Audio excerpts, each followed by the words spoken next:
दोस्तों सितंबर 25, 1960 में Richard Nixon और जॉन एफ कैनेडी के बीच एक प्रेसिडेंशियल डिबेट हुई, जिसमें रिचर्ड निक्सन बस इसलिए हार गए क्योंकि लोगों ने उनको फिजिटिंग करते हुए और आईब्रोज को स्क्रब करते हुए कैमरा में देख लिया था, जिससे लोगों को लगा कि रिचर्ड झूठ बोल रहे हैं। लेकिन ये फिजिटिंग क्या है, तो वो हम आपको टेक्निक नंबर 5 में डिटेल में समझाएंगे, क्योंकि इस वीडियो में हम आपको लियन लाउंडर्स द्वारा लिखी गई book how to talk to anyone से 10 टेक्निक्स बताएंगे जो आपकी कम्युनिकेशन स्किल को अमेजिंग बनाएगी। सिचुएशन कैसी भी हो, चाहे कोई जॉब इंटरव्यू, बिजनेस डील, किसी से फर्स्ट टाइम मिलना या अपने क्रश के साथ डेट पे जाना, ये टेक्निक्स आपकी लाइफ में आपको हमेशा मदद करेंगी लोगों पे अपना गहरा इंपैक्ट डालने में। तो इस वीडियो में बताए जाने वाली हर एक टेक्निक को ध्यान लगा के समझिएगा। Technique number 1, the flirting smile. किसी से भी मिलते वक्त हमारे फेशियल एक्सप्रेशन ही सामने वाले पर्सन को शो करते हैं कि हम उससे मिलने में कंफर्टेबल हैं या नहीं, और इसमें सबसे बड़ा रोल प्ले करती है हमारी स्माइल। यही स्माइल या तो सामने वाले पर्सन को हमारे बारे में अच्छा फील करवाती है, या फिर हमें एक फेक पर्सन की तरह दिखा सकती है जो हमेशा हर किसी को देख के बस स्माइल करता है। तो फर्स्ट इंप्रेशन में ही अपने आप को जेन्युइन और रियल पर्सन शो करने के लिए आप कभी भी किसी से मिलें तो तुरंत स्माइल ना करें। 2 सेकंड्स उसके फेस को देखें, एक पॉज लें और फिर एक बड़ी एंड रिस्पॉन्सिव स्माइल करें। ये टेक्निक सामने वाले पर्सन को भरोसा दिलाएगी कि आपकी स्माइल जेन्युइन है और सिर्फ उनके लिए है। इस टेक्निक का इस्तेमाल दुनिया के कुछ हाईली इफेक्टिव पीपल भी करते हैं। Technique number 2, sticky eyes. आपने नोटिस करा होगा कि कुछ लोग बात करते समय आई कांटेक्ट नहीं करते, इसके बजाय वो इधर उधर देखते रहते हैं। ये चीज सामने वाले पर्सन को शो करती है कि आपका कोई इंटरेस्ट नहीं है उनकी बातों में, उस टॉपिक में या उनमें। तो आपको हमेशा टारगेटेड या सामने वाले पर्सन से लंबे टाइम तक आई कांटेक्ट रखना है, और अगर आपको कहीं और देखना हो तो आप स्लोली इधर उधर देख सकते हैं। लेकिन हाँ, ये ध्यान रखें कि कम्युनिकेशन ब्रेक ना हो और ना ही आपने उन्हें घूरना है, बल्कि आपको नेचुरली उनसे आई कांटेक्ट करके शो करना है कि आप उनमें और उनकी बातों में इंटरेस्टेड हो। Technique number 3, the latest news, don't leave home without it. ज्यादातर लोग जब भी किसी सोशल गैदरिंग में जाते हैं तो मोस्टली वो सबसे पहले अपने आउटफिट के बारे में सोचते हैं, matching shoes, watch, clothing, hair style etcetera.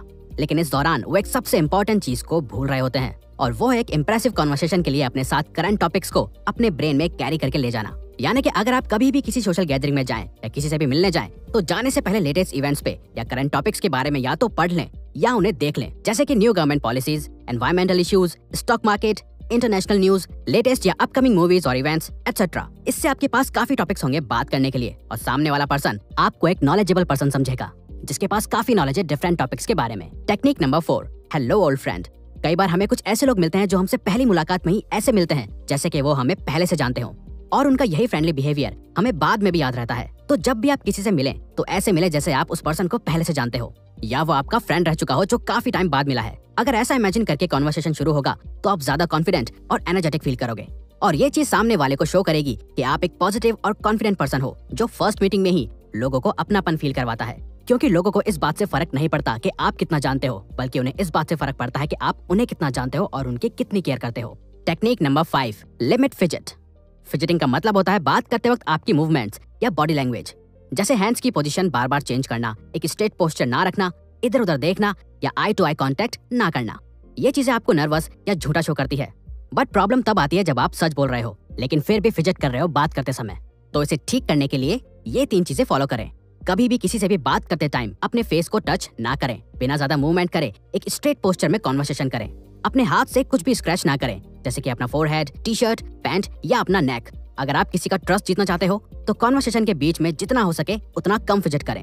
Technique number 6, be the chooser not the chosen. हर कोई कभी ना कभी लाइफ में ऐसे पर्सन से मिलता है जिससे मिलने के बाद लगता है कि ये पर्सन मेरी लाइफ चेंज कर सकता है। अब ये आपका कोई भी दोस्त हो सकता है, मेंटर या आइडल, लेकिन ज्यादातर केसेस में ये वही होगा जिसके साथ या तो आप रिलेशन में आना चाहते हो या वो आपका क्रश होगा। खैर कोई भी हो, लेकिन ऑथर कहती हैं कि अगर कभी आपको ऐसा पर्सन दिखे as a mentor, friend, idol या लव पार्टनर, तो वेट ना करें कि सामने वाला आपको नोटिस करेगा या आपसे खुद दोस्ती का हाथ बढ़ाएगा, बल्कि आप पहले जाएं और कॉन्फिडेंस के साथ कॉन्वर्सेशन स्टार्ट करें। क्योंकि ज्यादातर लोग बस सोचते ही रह जाते हैं पर कभी कोई एक्शन नहीं लेते और फिर बाद में पछताते हैं। Technique number 7, never the naked city. अगर आप कभी भी किसी से मिले तो आप कोशिश करें कि 1 लाइन में रिप्लाई ना करें। एग्जाम्पल, अगर कोई आपसे पूछे वेयर आर यू फ्रॉम, तो कॉन्वर्सेशन को इंटरेस्टिंग बनाने के लिए आप अपनी सिटी के नाम के साथ थोड़ा अपनी सिटी के बारे में और इंटरेस्टिंग फैक्ट्स बताएं, और सामने वाले पर्सन से भी उनकी सिटी के बारे में डिटेल में पूछें। जैसे ऑथर जब एक ट्रेड एसोसिएशन में गई हुई थी तब एक मिसेस डेवलिन नाम की लेडी ने उन्हें अप्रोच किया, तो ऑथर ने भी उस लेडी को 1 लाइन में आंसर नहीं दिया, बल्कि उन्होंने कॉन्वर्सेशन को इंटरेस्टिंग बनाने के लिए डेवलिन से उनकी सिटी के बारे में पूछा, जैसे कि वहाँ का फेमस फूड, प्लेसेस और वहाँ का कल्चर, जिसके बाद लेडी को लगा कि ऑथर भी एक अच्छी कॉन्वर्सेशनलिस्ट है, और फिर डेवलिन ने ऑथर को खुद अप्रोच करा ट्रेडिंग लेसन सिखाने के लिए। तो आप भी ऐसे ही अपनी सिटी के बारे में बताएं और पूछें दूसरों से। Technique number 8, hand says horse sense. क्या कभी आपने भी इंपॉर्टेंट कॉल आने की वजह से टीवी को म्यूट करके देखा है? और म्यूट होने के बाद भी आप कॉल पे बात करते करते टीवी में जो चल रहा है उसे ठीक से समझ पा रहे हो, परफॉर्मर्स के एक्सप्रेशंस की वजह से। सेम वैसे ही आपको लोगों को ऑब्जर्व करना है कि वो कैसे रिएक्ट कर रहे हैं। इसको देखकर ही आपको अपने मूव्स को एडजस्ट करना है या चेंज करना है।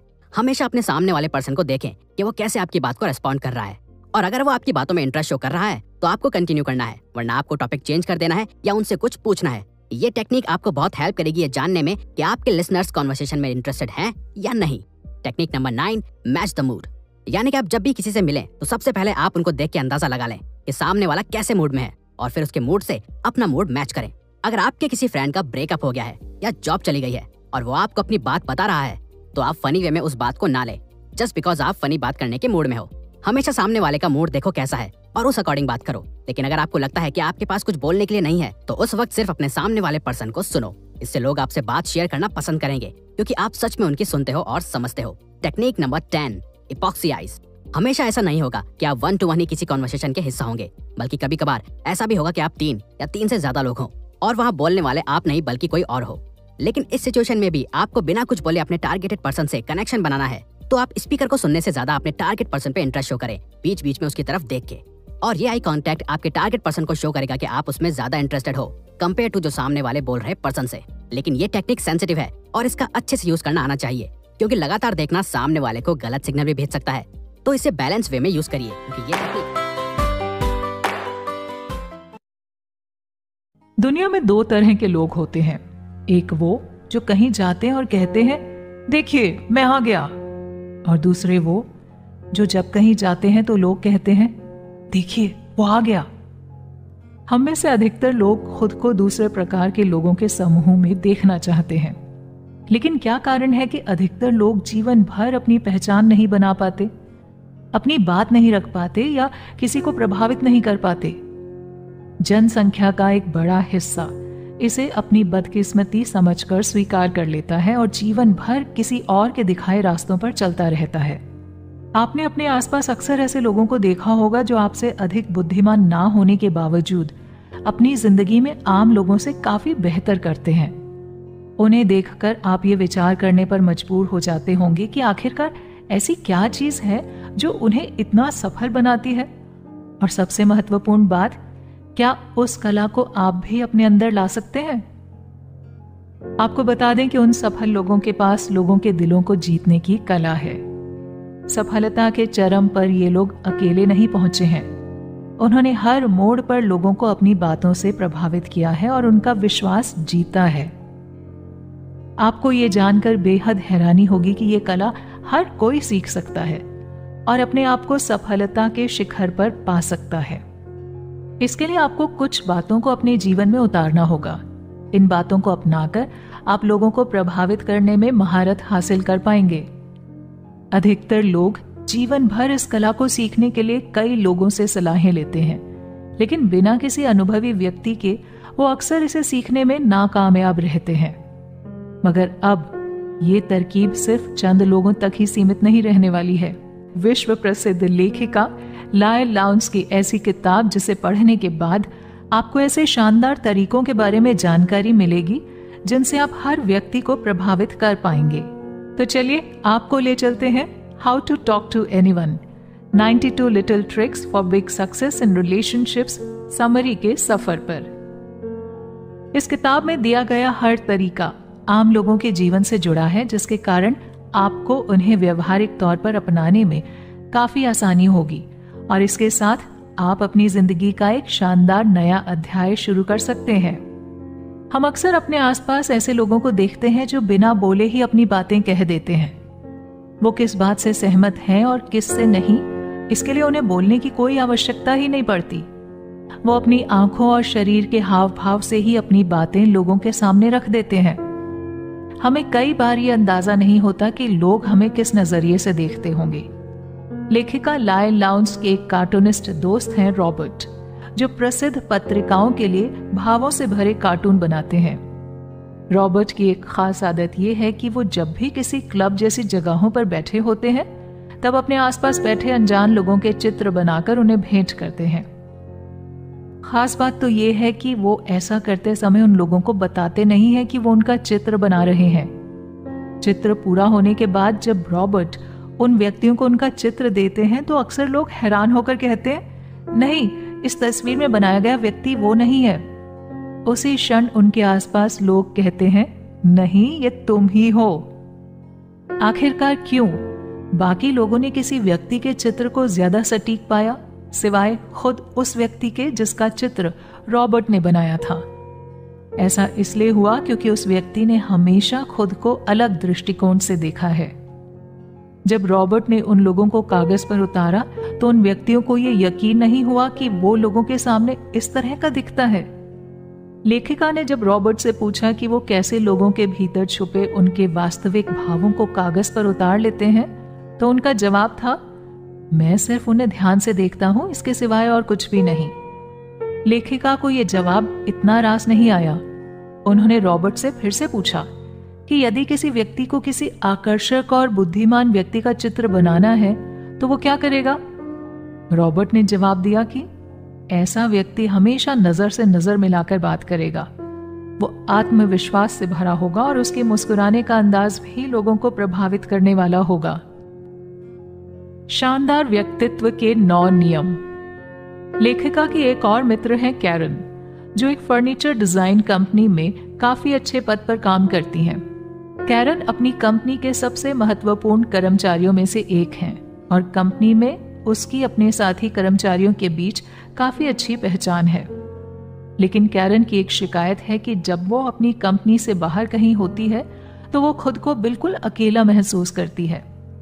उसे समझ नहीं आ रहा था कि वो कैसे इस भीड़ में अपनी एक विशेष पहचान बनाए। आपको बता दें कि कैरन अकेली नहीं है जो इस चीज को अनुभव करती है, बल्कि अधिकतर लोग आज इसी समस्या से जूझ रहे हैं। मगर क्या इसका कोई समाधान है? किस प्रकार हम सैकड़ों की भीड़ में अपना एक अलग स्थान बना सकते हैं और कैसे हम अपनी सकारात्मक छाप अपने आसपास के लोगों पर छोड़ सकते हैं? हो सकता है ये काम आपको बाहर से देखने पर बेहद मुश्किल लगे, लेकिन यदि आप ठीक से देखेंगे तो पाएंगे कि ये काम हर व्यक्ति कर सकता है। उसे बस जरूरत है कि वो 9 बेहद जरूरी चीजों को ध्यान में रखे। इनमें सबसे ऊपर आती है आपकी मुस्कुराहट। जी हाँ, आपके पूरे व्यक्तित्व की शुरुआत ही आपकी मुस्कुराहट से होती है। इस मुस्कुराहट को यदि कोई बिना किसी संदर्भ को जाने इस्तेमाल करता है तो यही मुस्कुराहट उस व्यक्ति के व्यक्तित्व को रूखा बनाने में ज्यादा देर भी नहीं लगाती। इसके अलावा मुस्कुराहट केवल एक ही प्रकार की नहीं होती है। अलग अलग प्रकार के अवसरों पर आपको एक अलग मुस्कुराहट देनी होती है जो उस अवसर के संदर्भ में सटीक बैठती हो। अब आप सोच रहे होंगे कि क्या वाकई में मुस्कुराहटों के भी अलग अलग प्रकार होते हैं? आपकी मुस्कान वास्तविक या झूठी और प्रभावित करने वाली या मजाक उड़ाने वाली भी होती है। लेखिका के एक मित्र जिसका नाम मिसी है, वो अपनी खिलखिलाती हुई मुस्कुराहट से हर किसी का खूब मनोरंजन किया करती थी। अपने पिता के देहांत के बाद जब मिसी ने उनका कारोबार संभालने की ठानी, तब उसे कंपनी के ग्राहकों के साथ एक जरूरी मीटिंग करनी थी। लेखिका खुद भी उस मीटिंग में मिसी के साथ में थी। उन्हें मिसी को देखकर लगा कि कहीं उसकी मुस्कुराहट उन ग्राहकों को खलने न लग जाए। लेकिन जब मिसी ने मुस्कुराकर बोलना शुरू किया तो लेखिका के अलावा सभी लोग एकदम हैरान थे। मिसी की ये मुस्कान वो नहीं थी जो हर किसी का मनोरंजन किया करती थी, बल्कि ये एक बेहद सदी हुई मुस्कुराहट थी जो सामने वाले को आप पर भरोसा करने पर मजबूर कर देती है। मीटिंग के बाद सभी ग्राहक मिसी से बहुत प्रभावित हुए और ये मीटिंग मिसी के लिए बिल्कुल कामयाब रही। मीटिंग के बाद लेखिका से रहा नहीं गया और उन्होंने मिसी से पूछ ही लिया कि उसके व्यक्तित्व में आए इस शानदार बदलाव का कारण क्या है। मिसी ने जवाब दिया, मेरी मुस्कुराहट। मिसी ने बताया कि पहले उसकी मुस्कुराहट बेहद जल्दी उसके होठों पर आ जाती थी, जिससे लोग उसकी बातों पर हंसते थे, लेकिन कभी मिसी की बातों को गंभीरता से नहीं लेते थे। अब उसने अपनी मुस्कान को थोड़ा वक्त देकर अपने चेहरे पर लाना शुरू किया है, जिससे सामने वाले व्यक्ति को यकीन होता है कि हमारी मुस्कुराहट का वास्तव में क्या अर्थ है। तो दोस्तों, इसी घटना से हमारी पहली तकनीक निकलकर सामने आती है और वो ये है कि आपको मुस्कुराते समय हमेशा थोड़ा समय लेना चाहिए। इससे सामने वाला व्यक्ति आपसे मुस्कुराने की उम्मीद करेगा और आपके मुस्कुराने को वाकई में आपकी खुशी के इजहार का तरीका समझेगा। जल्दबाजी में आई मुस्कुराहट आपके धैर्य में कमी का सूचक है, जिससे सामने वाला व्यक्ति आपकी बात को गंभीरता से नहीं लेगा। आंखों की करामात। Rule number 2। अक्सर जब लोग किसी से मिलते हैं तो वो अपनी आंखों पर ज्यादा ध्यान नहीं देते। हमारी आंखें वो जादुई अंग हैं जो सामने वाले व्यक्ति को बिना कोई शब्द कहे अपना मुरीद बना सकती है, मगर उसके लिए आपको इस जादुई अंग का उपयोग करना अच्छे से आना चाहिए। हमारी दूसरी जरूरी बात भी इन्हीं आंखों से ही जुड़ी हुई है, लेकिन आंखों के बारे में वो कौन सी खास बात है जो हमें जरूर जाननी चाहिए। एक बार लेखिका एक सेमिनार में भाषण दे रहे थे, जहां सैकड़ों की भीड़ होने के बावजूद उनकी नजर बार बार एक ही महिला पर जा रही थी। आखिर उस महिला में ऐसा क्या खास था जिसके कारण लेखिका बार बार उसे ही देखे जा रहे थे? दरअसल वो महिला पूरे सेमिनार के दौरान लेखिका को अपनी आंखों से निहार रही थी। इससे लेखिका को ये एहसास हुआ कि ये महिला उनके सेमिनार में काफी गहरी रुचि रखती है। इसी कारण सेमिनार के बाद लेखिका उस महिला से व्यक्तिगत रूप से मिलने गए और उनसे पूछा कि क्या वाकई में आपको मुझसे मिलना इतना पसंद आया? तब उस महिला ने जवाब दिया, दरअसल मुझे आपकी अधिकतर बातें बिल्कुल भी समझ में नहीं आई, क्योंकि आप हर वक्त इधर से उधर चल रहे थे। इस कारण मुझे आपके होंठ पढ़कर शब्द बनाने में काफी परेशानी हो रही थी, जिसके कारण मुझे आपको बेहद ध्यान से देखना पड़ रहा था। लेखिका को इस बात से बहुत हैरानी हुई। जो महिला सुन नहीं सकती, यदि वो भी उन्हें ध्यानपूर्वक देखती है तो ऐसा प्रतीत होता है जैसे वो सामने वालों की बातों में बेहद दिलचस्पी ले रही है। नजरें मिलाना हमारे समाज में अक्सर आंखें दिखाने के बराबर माना जाता है। कई लोगों का ये मानना है कि किसी की आंखों में आंखें डालकर बात करने का अर्थ उस व्यक्ति से असम्मानपूर्वक तरीके से बात करने के बराबर है, मगर ये बात एकदम गलत है। बल्कि किसी से नजरें मिलाकर बात करने से हमारी बात ज्यादा प्रभावी होती है। ये बात कई विश्वविद्यालयों के शोध में भी साबित हो चुकी है। ऐसा ही एक शोध येल यूनिवर्सिटी के मनोवैज्ञानिकों ने भी किया है। उन्होंने लड़के और लड़कियों के कुछ जोड़ों को एक दूसरे से 2 मिनट बात करने के लिए कहा। ये सभी लोग एक दूसरे से बिल्कुल अनजान थे। इनमें से कुछ लोगों को यह कहा गया कि वो अपने सामने वाले व्यक्ति को पलक झपकाने पर ध्यान दें।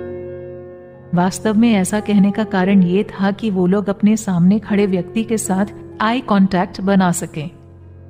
जब ये रिसर्च पूरी हुई, तब मनोवैज्ञानिकों ने पाया कि जिन लोगों ने अपने सामने खड़े व्यक्ति की आंखों में देखकर बात की थी, वो अपने सामने खड़े व्यक्ति को प्रभावित करने में ज्यादा सफल हुए। दूसरी ओर वो लोग जो आंखों से आंखें मिलाकर बात नहीं कर रहे थे, वो अपना प्रभाव इतना बेहतर नहीं बना पाए। तो दोस्तों, यहीं से हमारी दूसरी तकनीक निकल कर आती है, जो ये है कि जब भी आप किसी व्यक्ति से बात करें तो उससे नजरें मिलाकर ही बात करें। इससे उस व्यक्ति को ये एहसास होगा कि आप उसकी बातों में बेहद दिलचस्पी ले रहे हैं और वो व्यक्ति आपसे बात करने में हमेशा उत्सुक रहेगा। नजरों से जुड़ी एक और खास बात है जो अक्सर कई लोग इस्तेमाल करते हैं। वो ये है कि कई बार हम समूह में खड़े उस व्यक्ति पर ध्यान नहीं देते जो बोल रहा होता है, बल्कि हम उस व्यक्ति पर ध्यान देते हैं जिसमें हमें दिलचस्पी होती है। इस कारण वो व्यक्ति ये सोचने पर मजबूर हो जाता है कि आखिरकार ये व्यक्ति बोलने वाले व्यक्ति को छोड़कर मेरी ओर क्यों देख रहा है। इसी से उसको ये अंदाजा भी हो जाता है कि इस व्यक्ति को शायद मुझ में दिलचस्पी है। इस तरकीब का उपयोग कई बार पुलिस अपनी पूछताछ के दौरान भी करती है। इसमें जब भी कोई व्यक्ति अपना बयान दे रहा होता है, तब पुलिस उसके साथी लोगों के चेहरों की ओर देख रही होती है। पुलिस उसके साथियों के चेहरों पर आ रहे भावों को पढ़ने की कोशिश करती है, जिससे ये पता लगता है कि वो लोग अपने साथी के बयान पर क्या सोचते हैं। इस तरकीब को इस्तेमाल करने का सबसे आसान तरीका ये है कि आप जिस भी व्यक्ति में दिलचस्पी रखते हैं उसे अपनी नजरों द्वारा विशेष आकर्षण का केंद्र बनाएं। इससे उस व्यक्ति को ये एहसास होता है कि वो आपके लिए कितना खास है। कैसे दिखें हर जगह एक विजेता। अपने जीवन के उस क्षण को याद कीजिए जब आप अपने दोस्तों के साथ एक कमरे में बैठे थे और यदि उस वक्त किसी ऐसे व्यक्ति ने कमरे में प्रवेश किया हो जिसके उस कमरे में आते ही आप सब लोग उसकी ओर ध्यान देने पर मजबूर हो गए। आखिर उस व्यक्ति में आपने ऐसा क्या देखा जो आप सब उसकी ओर ध्यान देने पर मजबूर हो गए? अब उस व्यक्ति के बारे में सोचिए जिसके आने या जाने से उस कमरे में बैठे किसी भी व्यक्ति पर कोई फर्क पड़ता। अब बताइए कि आपने उस व्यक्ति के भीतर ऐसा क्या देखा जो उसके आने या जाने पर भी आपको कोई फर्क नहीं पड़ा। ये बात बहुत सोचने लायक है कि कुछ लोग बहुत जल्दी दूसरे लोगों को प्रभावित कर देते हैं। इस दुनिया के बड़े बड़े नेताओं को यदि हम देखें तो हम पाएंगे कि वो सब एक विशेष तरह के गुण अपने अंदर रखते हैं। वो गुण है उनके खड़े होने और चलने का तरीका। उनके खड़े होने में आपको आत्मविश्वास की एक बड़ी सुनामी सी आती हुई नजर आएगी। इसी आत्मविश्वास की लहर में वो बाकी लोगों को अपने साथ बहाकर ले जाते हैं। लेखिका अपने बचपन में अपनी माँ के साथ एक बार सर्कस देखने गए थे। वहां उन्होंने देखा कि एक लड़कों और लड़कियों का समूह है जो पिरामिड बनाने की तैयारी कर रहा है। उसी क्षण लेखिका की मां ने लेखिका को बताया कि यह दुनिया का पहला ऐसा समूह है जो बिना किसी सुरक्षा जाली के पिरामिड बनाता है। लेखिका ने सर्कस के उन सभी खिलाड़ियों के भीतर एक बात समान पाई और वो थी उनके चलने और खड़े होने का अंदाज। उन सभी खिलाड़ियों को अपने ऊपर पूरा भरोसा था और उनकी चाल में आत्मविश्वास की झलक भी साफ देखने को मिल रही थी। यहां से लेखिका को समझ आया कि जिस व्यक्ति से हम बात भी नहीं करते उस व्यक्ति का चलना और खड़े होने का तरीका भी हमें उसके बारे में कितना कुछ बता देता है। अब बात आती है बचपन से जब हमें यह सिखाया गया है कि सीधे खड़े रहना चाहिए, हमेशा सर को सीधा रखना चाहिए, लेकिन इसके बावजूद भी हम में से अधिकतर लोग अब तक इस बात को अपने जीवन में लागू नहीं कर पाए हैं। तो अब ऐसा क्या किया जाए जिससे हम इस बात को अपने दैनिक जीवन में लागू कर पाएं? इसके लिए आपको ये जानना बहुत जरूरी है कि सीधा खड़ा रहना और अपने सर को आत्मविश्वास से सीधा रखना एक आदत है, ना कि हर बार ध्यान में रखकर किया जाने वाला एक काम। तो यहाँ हम आपको एक और महत्वपूर्ण सलाह देंगे जो आपके व्यक्तित्व को और प्रभावशाली बनाने में बहुत मददगार होगी।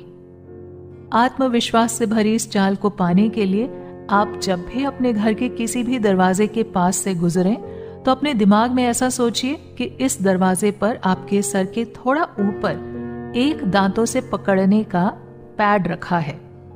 आपको इस पैड को अपने दांतों से पकड़ना है और ऐसा मानना है कि यह पैड आपको ऊपर की ओर खींच रहा है। इससे यह होगा कि आपको अपने सर को सीधा रखना आसान हो जाएगा और आपकी चाल में भी एक आत्मविश्वास की झलक दिखाई देने लगेगी। इस काम को आप कुछ दिनों तक जब भी किसी दरवाजे से गुजरें तो दोहराएं। कुछ ही दिनों के अंदर आप पाएंगे कि आप जब भी किसी कमरे में घुसेंगे तो अपने आप ही आपका सर सीधा होने लगेगा और आपके चलने के तरीके में भी एक सकारात्मक परिवर्तन नजर आएगा। उनके अंदर के बच्चे को पहचानें। Rule number 5। क्या आपने कभी किसी बच्चे को देखा है जो अपने माता पिता के पास भाग कर जाता है और उनके गले लग जाता है? मान लीजिए कि एक छोटा बच्चा है जिसने अपनी माँ को काफी समय बाद देखा है, तो आपको क्या लगता है कि उसकी पहली प्रतिक्रिया क्या होगी? वो जरूर अपनी माँ को देखते ही उसे गले लगाने की कोशिश करेगा। वैसे ही हम सबके अंदर भी एक ऐसा ही बच्चा है जो उन लोगों को करीब लाने की कोशिश करता है जो हमें सुरक्षित और खुश महसूस कराते हैं। अगर आप किसी व्यक्ति को वास्तव में प्रभावित करना चाहते हैं तो उसके लिए सबसे अच्छा तरीका ये होगा कि आप उनके अंदर के बच्चे को पहचानें और उसे खुश करें। अगर उनके अंदर का बालक मन आपसे खुश होता है तो वो व्यक्ति आपको अवश्य ही स्वीकार करेगा। लेखिका की एक दोस्त थी कार्ला, जिसका हाल ही में तलाक हुआ था। वो एक बड़ी कंपनी में काफी सम्मानित पद पर काम कर रही थी। कार्ला का व्यक्तित्व काफी आकर्षक था। एक बार लेखिका और कार्ला अपने एक दोस्त की पार्टी में बातें कर रहे थे। तब लेखिका ने यह गौर किया कि पार्टी में मौजूद कई युवक कार्ला की ओर काफी आकर्षित नजर आ रहे थे। उनमें से कुछ युवकों ने कार्ला की ओर देखकर एक मुस्कुराहट भी दी, लेकिन वापसी में कार्ला ने उनकी ओर बस एक औपचारिक मुस्कुराहट दी। थोड़ी देर बाद एक छोटा बच्चा कार्ला को हेलो बोलने आया, तो उस छोटे बच्चे को देखते ही कार्ला बेहद खुश हो गई और उसने बहुत खुशी के साथ उस बच्चे को हेलो कहा। कार्ला जब उस बच्चे से बात कर रही थी तब वो बहुत मुस्कुरा रही थी और उस बच्चे के साथ वो काफी अच्छा भी महसूस कर रही थी। लेखिका ने जब ये सब देखा तो उसने कार्ला से पूछा कि वो एक बार उनमें से किसी युवक के साथ भी ऐसे ही बात करने की कोशिश क्यों नहीं करती। इसके जवाब में कार्ला ने कहा कि वो ऐसा नहीं कर पाएंगी, लेकिन लेखिका के बार बार गुजारिश करने पर वो ऐसा करने के लिए मान गई। और थोड़े ही समय बाद जब एक युवक कार्ला की ओर देखकर मुस्कुराया तो इस बार कार्ला ने भी एक चमकती हुई मुस्कान के साथ उस युवक को हेलो कहा और उसे उनके साथ शामिल होने के लिए कहा। वो युवक तुरंत उन दोनों के साथ बातें करने के लिए राजी हो गया और थोड़े समय बाद लेखिका ने उन दोनों से विदा ली, लेकिन बातों में वो इतना खो गए थे कि लेखिका की अनुपस्थिति का उन्हें आभास तक नहीं हुआ। इस घटना को देखकर लेखिका ने यह समझ लिया कि यदि हम किसी व्यक्ति को प्रभावित करना चाहते हैं तो हमें हर व्यक्ति के अंदर के बच्चे को खुश करना होगा।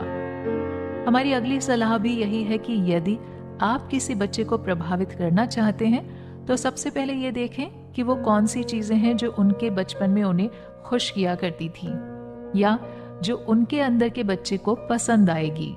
कैसे किसी को एक पुराने दोस्त की तरह महसूस कराएं। रूल नंबर 6 और 7। एक बड़ी प्रसिद्ध कहावत है कि लोगों को तब तक इस बात से फर्क नहीं पड़ता कि आप उनके बारे में कितना जानते हैं जब तक कि आप उन्हें यह महसूस कराते रहें कि आपको उनकी फिक्र है। ये बात तब एकदम सटीक बैठती है जब हम किसी नए व्यक्ति से मिलते हैं। आपको जानकर हैरानी होगी कि हमारा शरीर एक ऐसे प्रसारण स्टेशन की भांति काम करता है जो 24 घंटे लोगों को अलग अलग प्रकार के संदेश भेजता है। आपके हाव भाव से लोग ये अंदेशा लगाते हैं कि आप कैसा सोचते हैं और विशेष रूप से आप उनके बारे में क्या सोचते हैं। इससे पहले हमने आपको एक तरकीब बताई थी कि जिसमें हमने कहा था कि कैसे आप अपने शरीर को सीधा रखने की एक आदत से लोगों को प्रभावित कर सकते हैं। इस बार आपको उस आदत में एक और चीज जोड़नी है जिससे आपके शरीर के हर हिस्से की हलचल से ऐसा लगे जैसे आपको सामने वाले व्यक्ति की परवाह हो। जैसा कि आप सबको मालूम होगा कि जब हम किसी नए व्यक्ति से मिलते हैं तो हमारे दिमाग में हजारों प्रकार के विचार चलते रहते हैं। इसके चलते हम ठीक तरह से ये सोच नहीं पाते कि हमारा कौन सा व्यवहार सामने वाले व्यक्ति को अच्छा लगेगा और कौन सा खराब। इसी कारण जब हम किसी व्यक्ति से मिलते हैं तो सबसे पहले हमें हड़बड़ाहट से बिल्कुल बचना चाहिए ताकि हम ऐसी कोई भी हरकत करने से बच सकें जो सामने वाले व्यक्ति को हमारे बारे में कुछ खराब सोचने के लिए प्रोत्साहित करे। वहीं कुछ लोग ऐसे भी होते हैं जिनके साथ हम बेहद सहज होते हैं। वो लोग हमारे सबसे करीबी मित्र होते हैं। हम जब अपने किसी करीबी दोस्त से मिलते हैं तो हमें बिल्कुल भी घबराहट महसूस नहीं होती। हम एकदम ध्यान से उनकी बातें सुनते हैं और बिना किसी हड़बड़ाहट के अपनी बात उन्हें कहते भी हैं। इसके अलावा हमारा शरीर और दिमाग पूरी तरह से उनके साथ होता है। यहीं से हमारी अगली सलाह निकलती है जो ये कहती है कि जब भी आप किसी नए व्यक्ति से मिले तो अपने मन में ये मानकर चलें कि वो व्यक्ति आपका एक पुराना दोस्त है। वो पुराना दोस्त जो अब कई सालों बाद आपको मिला है। इससे आपके अंदर की सारी हड़बड़ाहट अपने आप ही दूर हो जाएगी। इसके अलावा आपका उस व्यक्ति के प्रति व्यवहार भी पूरी तरह से बदल जाएगा जो उस व्यक्ति को अवश्य ही बहुत पसंद आएगा, क्योंकि वो व्यक्ति भी आपसे पहली बार मिल रहा है। इसी कारण से उसके मन में भी यह ख्याल आता होगा कि उसे कितना और क्या बोलना चाहिए। अगर आप सामने वाले व्यक्ति को ये एहसास करा देते हैं कि आप उनके करीबी दोस्त की तरह हैं, तो वो बहुत जल्द आपके करीब आ जाएंगे। स्वाभाविक है कि आप उस व्यक्ति को ऐसा नहीं बोल सकते कि वो आपका पुराना दोस्त है। अगर आप सामने वाले व्यक्ति को ये एहसास करा देते हैं कि आप उनके करीबी दोस्त की तरह हैं, तो वो बहुत जल्द आपके करीब आ जाएंगे। स्वाभाविक है कि आप उस व्यक्ति को ऐसा नहीं बोल सकते कि वो आपका पुराना दोस्त है, क्योंकि वो सच नहीं है। ये बात तो आपको केवल अपने दिमाग को बतानी है, जिसके बाद आपका दिमाग अपने आप ही ऐसे बर्ताव करने लगेगा जैसे वो व्यक्ति आपका एक पुराना दोस्त है। इसी के साथ आपके शरीर के हाव भाव भी बदलने लगेंगे और आप उस व्यक्ति के साथ और अधिक सहज महसूस करने लगेंगे। पुराने दोस्त होने की सलाह के बाद कुछ ऐसी चीजें हैं जो आपको ध्यान में रखनी है।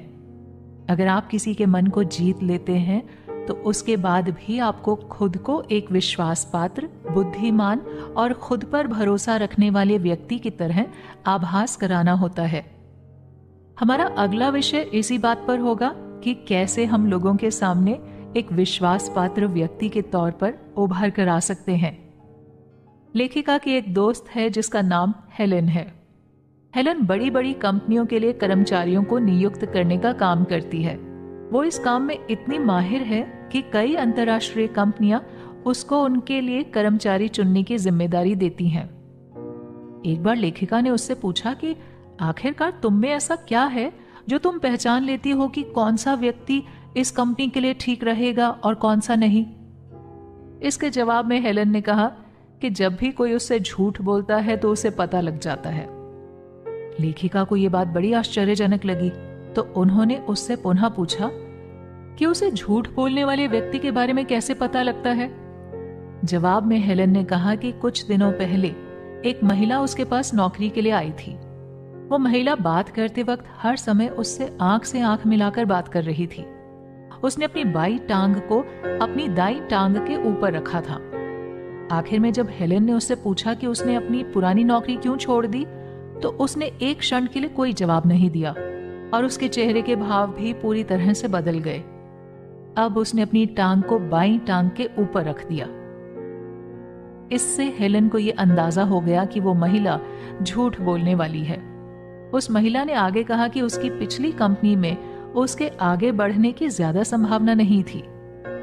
हेलेन ने उस महिला का झूठ पकड़ने के लिए उससे फिर से कुछ सामान्य सवाल पूछने शुरू कर दिए। सामान्य सवालों के शुरू होते ही महिला फिर से हेलेन के सामने सहज हो गई। थोड़ी देर बाद हेलेन ने दोबारा उस महिला से पूछा कि उन्हें ऐसा क्यों लगता है कि इस कंपनी के अंदर उन्हें और अधिक बेहतर अवसर मिलेंगे। अपनी पुरानी कंपनी की बात शुरू करते ही वो महिला एक बार फिर असहज हो गई और हेलेन से नजरें चुराने लगी। उसी से हेलेन को ये पता लग गया कि वो महिला उससे झूठ बोल रही है। बाद में हेलेन को पता लगा कि उस महिला की पुरानी कंपनी का बॉस काफी अकड़ू था और उसने एक छोटी सी बात के लिए उस महिला को नौकरी से निकाल दिया था। इससे हमें यह समझ आता है कि अक्सर जब हम लोगों से झूठ बोलते हैं तो उन्हें पता लग जाता है। हमारे हाव भाव अचानक बदलने लगते हैं, जिससे सामने वाले व्यक्ति को ऐसा आभास होने लगता है कि शायद ये व्यक्ति उनसे झूठ बोल रहा है। वहीं कई बार ऐसा भी होता है कि आप सच बोल रहे होते हैं, लेकिन आपके हाव भाव ऐसे होते हैं कि सामने वाले व्यक्ति को वो बात भी झूठी लगती है। अब हम जानेंगे कि हम कैसे ऐसी हरकतें करने से बच सकते हैं जिनसे हम सच बोलते समय एक झूठे व्यक्ति की तरह नजर ना आए। कई बार ऐसा होता है कि आप किसी गर्म कमरे में बैठे हैं और एक मीटिंग का हिस्सा है। गर्मी के चलते आपने अपनी शर्ट के कॉलर को थोड़ा ढीला कर दिया।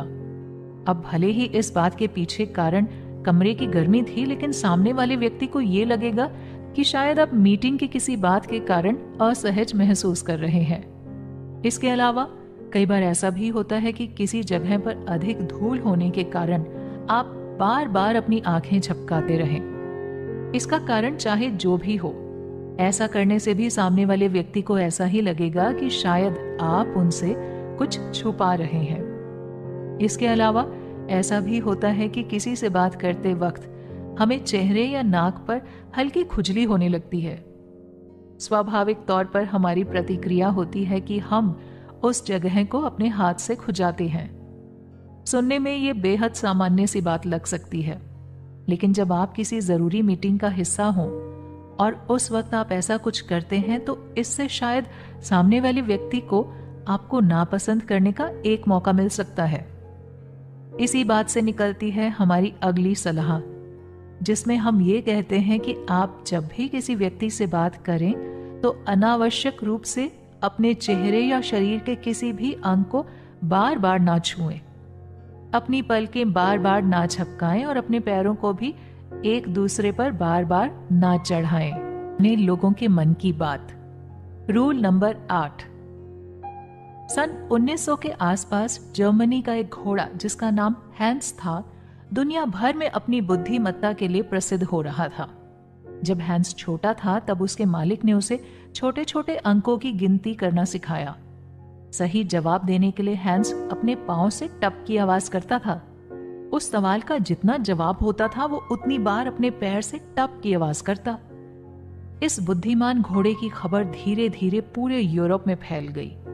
इस दौरान हैंस के मालिक ने उसे जोड़ के अलावा गुणा, भाग और साथ ही कुछ शब्द सिखाने भी शुरू कर दिए। थोड़े ही समय में हैंस छोटे मोटे भूगोल और विज्ञान के सवालों के जवाब देने लगा। हैंस ये सब जवाब अपने पैर को जमीन पर मारकर टप की आवाज करके देता था। काफी तेजी से फैलने लगी तब दुनिया भर के बड़े बड़े वैज्ञानिक, पशु चिकित्सक और घोड़ों के जानकार इस घोड़े की जांच करने आए। जब उन्होंने उस घोड़े की जांच की तब भी उस घोड़े ने सभी सवालों के सही सही जवाब दिए। अब ये घोड़ा और भी अधिक प्रसिद्ध हो चुका था, इसीलिए अब उसे देखने के लिए हजारों की संख्या में लोग आने लगे। इस बार वैज्ञानिकों की एक बड़ी टीम इस घोड़े का परीक्षण करने आई।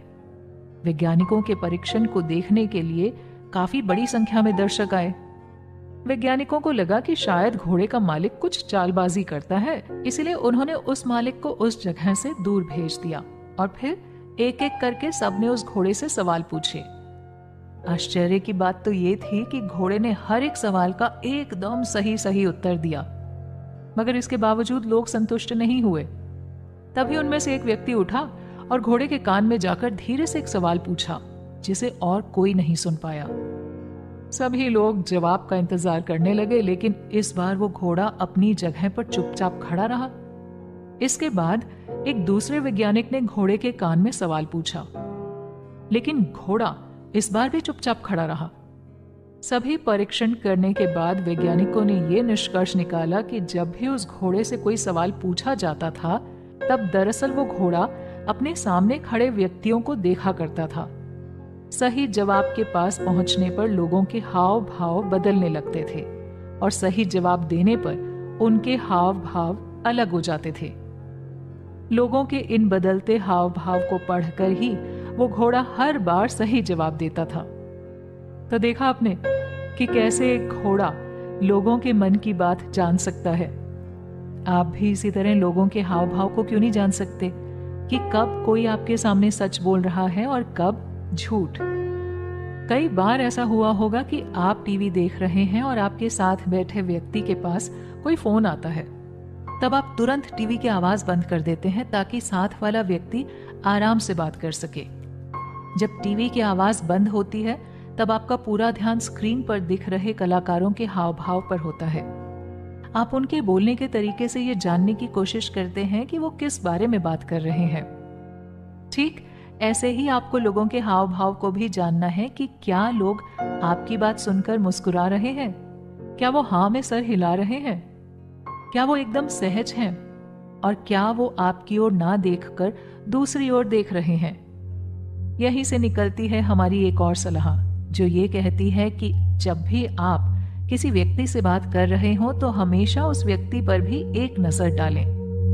जो बात आप उससे कर रहे हैं क्या वो उसे प्रभावित कर रही है या नहीं।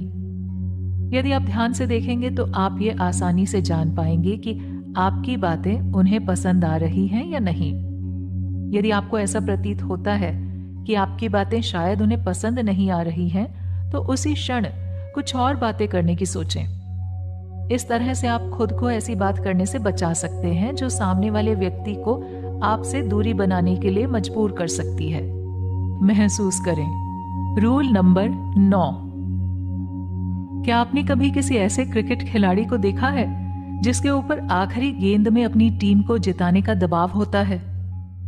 आप क्या सोचते हैं कि वो खिलाड़ी उस क्षण क्या सोचता होगा? उस वक्त उस खिलाड़ी का दिमाग अपनी अधिकतम क्षमता के स्तर पर होता है। वो खिलाड़ी उस वक्त अपने आसपास चल रही हर छोटी से छोटी चीज के बारे में भी जानकारी रखता है।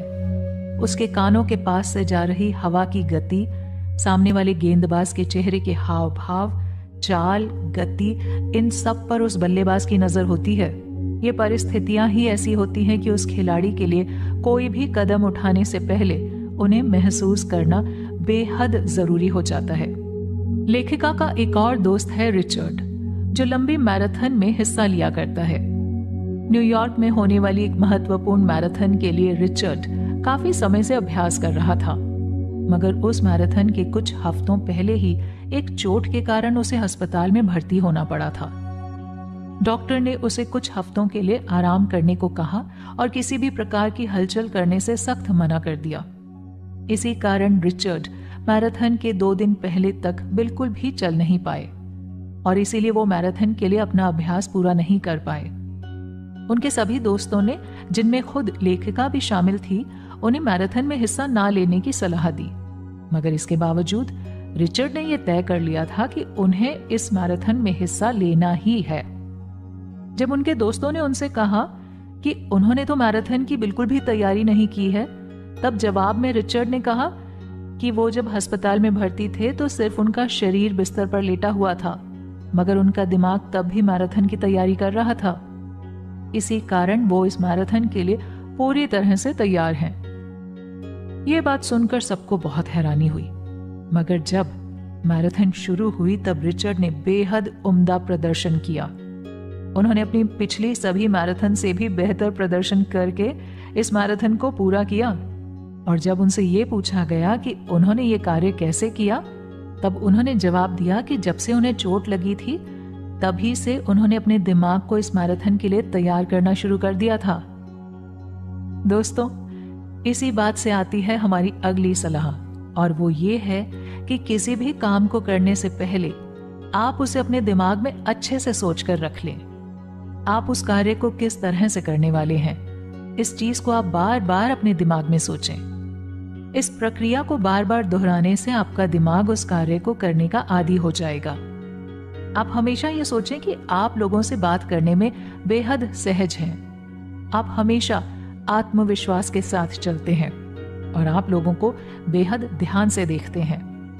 जब आप लगातार ये चीजें अपने दिमाग में सोचेंगे, तब आपका दिमाग थोड़े ही समय में इस चीज को अपना लेगा और फिर आपका शरीर भी इसके अनुसार ही कार्य करने लगेगा।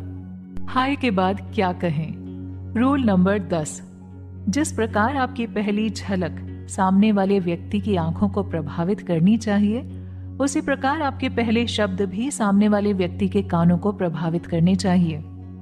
आपके पहले शब्द ही ये तय करते हैं कि सामने वाला व्यक्ति आपसे कितना और क्या बात करेगा।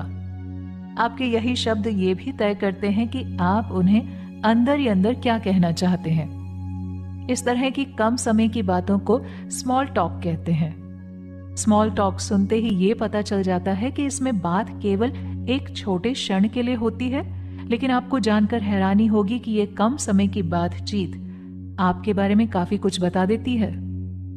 इससे पहले कि हम बताएं कि खुद को स्मॉल टॉक में बेहतर कैसे बनाएं, हम आपको ये बता देना चाहते हैं कि इस दुनिया के बुद्धिमान व्यक्तियों को हमेशा से ही स्मॉल टॉक से नफरत रही है।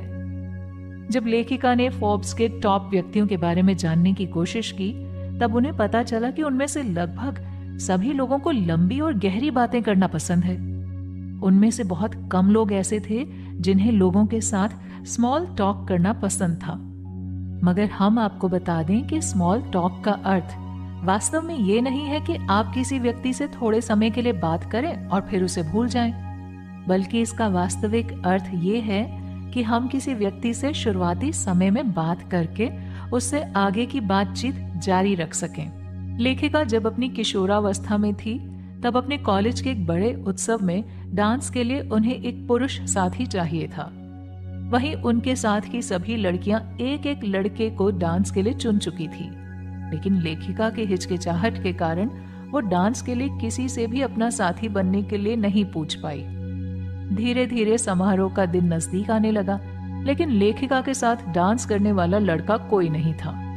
आखिरकार उन्होंने समारोह से केवल 3 दिन पहले एक लड़के को फोन किया, जिससे वो 1 साल पहले एक कैंप के दौरान मिली थी।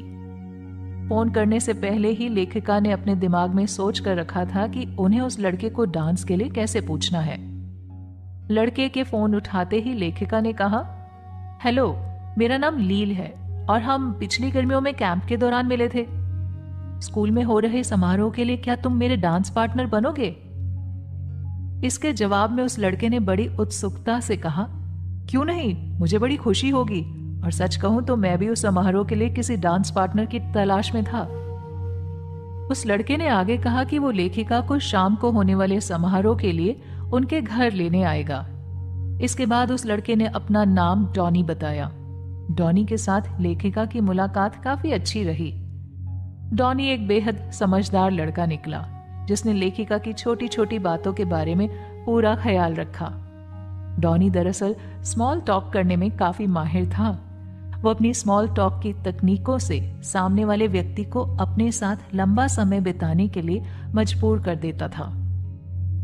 अब तक हम आपको 9 जरूरी तकनीकें, आगे की तकनीकें, और हमारी अगली तकनीक है कि कैसे आप भी स्मॉल टॉक की इन्हीं तकनीकों को सीखकर सामने वाले व्यक्ति को आसानी से प्रभावित कर सकते हैं।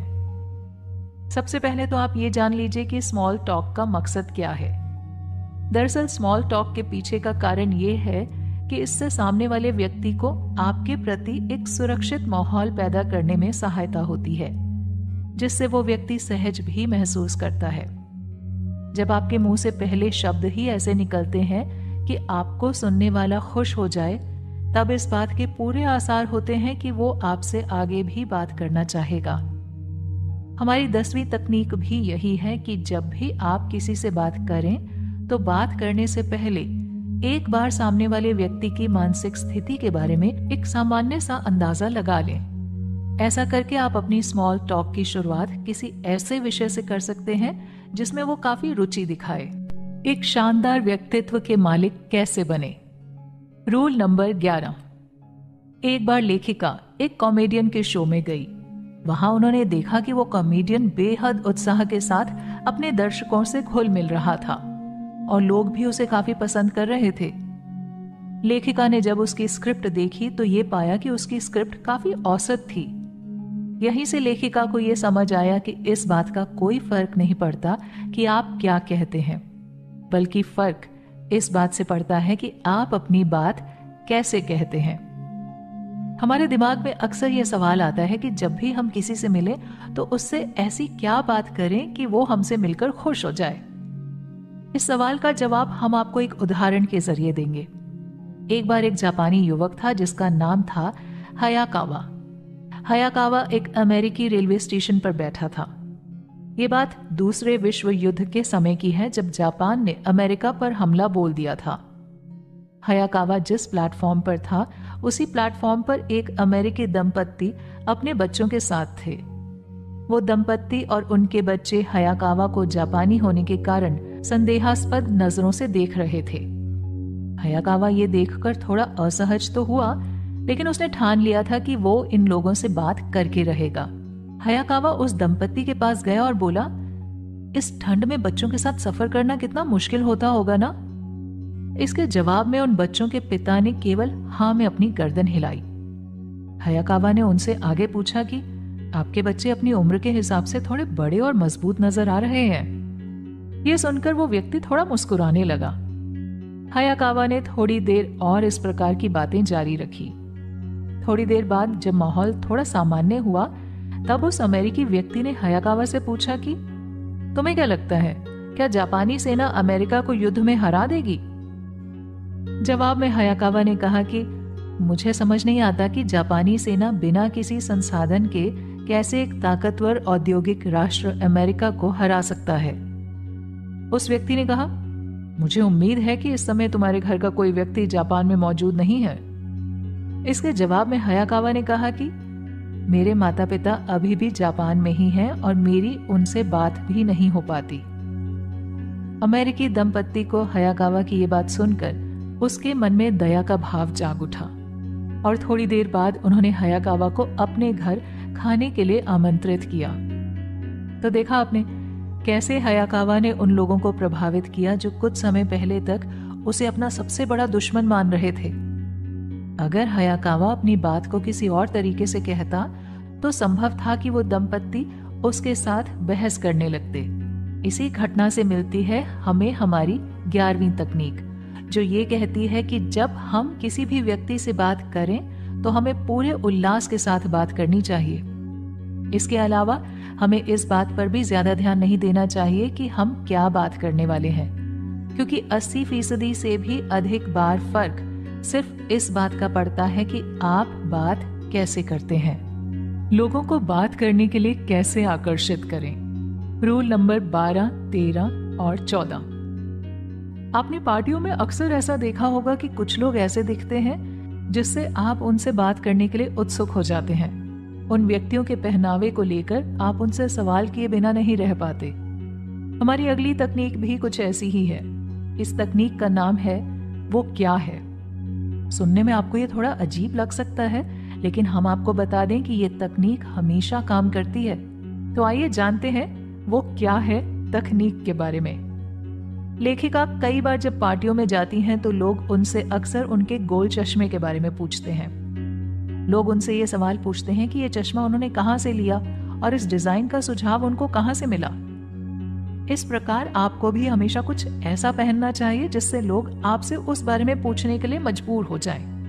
मान लीजिए कि आपने एक अच्छी गोल्फ टी शर्ट पहनी है और इससे दरअसल आप सामने वाले व्यक्ति को एक मौका देते हैं कि वो आपसे आकर पूछे कि आपकी शर्ट अच्छी है, क्या आप गोल्फ खेलते हैं। इस तरह से आप ऐसे व्यक्तियों को आकर्षित कर सकते हैं जो गोल्फ खेलते हैं या जिन्हें गोल्फ में दिलचस्पी है।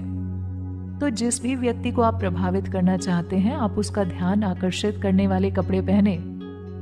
ऊपर दिए गए उदाहरण में जब आप बात गोल्फ खेलने से शुरू करेंगे तब अवश्य ही आप ये भी बात करेंगे कि क्या वो भी गोल्फ खेलते हैं या उन्होंने कौन से गोल्फ कोर्स में ये खेल खेला है या उनके खेल की तकनीक क्या है। यहीं से आप एक नए व्यक्ति को अपना दोस्त बना पाएंगे। कई बार ऐसा होता है कि आप जिन लोगों से बात करना चाहते हैं वो लोग आपसे बात नहीं करते, मगर वो लोग आपसे बात कर रहे हैं जिनमें आपको कोई विशेष रुचि नहीं है।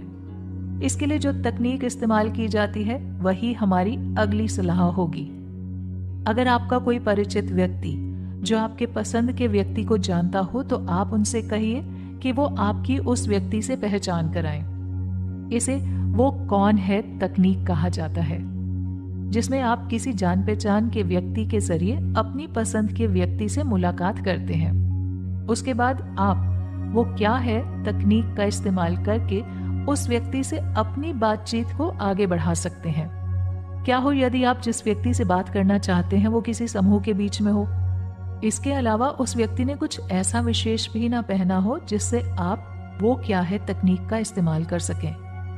वहीं आपके आसपास कोई ऐसा व्यक्ति भी ना हो जो आपके साथ साथ उस व्यक्ति को भी जानता हो। ऐसी स्थिति में आप वो कौन है तकनीक का इस्तेमाल नहीं कर पाएंगे। तो अब आप कैसे उस व्यक्ति के पास जाकर उससे बात करेंगे और अपनी बातचीत को आगे बढ़ाएंगे। इस स्थिति में आती है हमारी तकनीक नंबर 14, जिसका नाम है बातों की जासूसी करना। आप सोच रहे होंगे भला इस तरह किसी समूह की बातें सुनना कौन सी तकनीक हो सकती है, लेकिन आपको ये जानकर हैरानी होगी कि ये तकनीक बेहद ही कारगर है और ये आपके तब काम आएगी जब आपके पास आपकी रुचि के व्यक्ति से बात करने का कोई भी तरीका नहीं होगा। इस तकनीक में आपको जिस भी समूह में आपकी रुचि का व्यक्ति खड़ा है उस समूह के पास जाकर चुपचाप खड़े हो जाना है।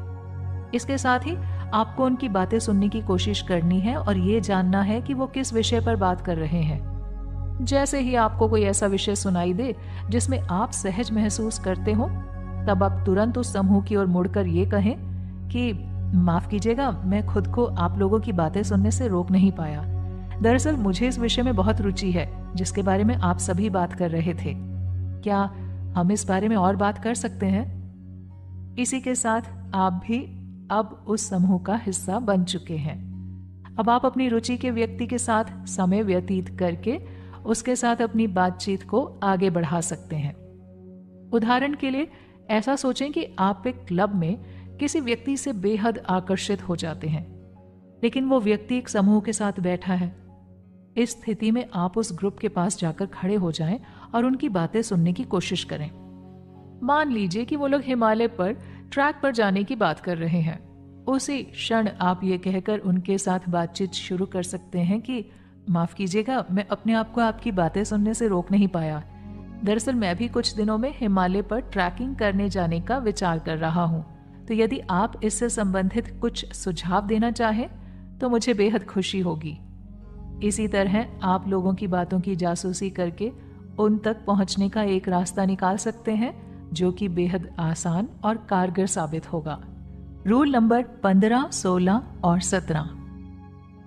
जब कोई आपसे ये पूछता है कि आप कैसे हैं और क्या करते हैं, तो आपका जवाब क्या होता है? आमतौर पर लोग इस सवाल का जवाब आप 2 या अधिक से अधिक 3 शब्दों में देते हैं।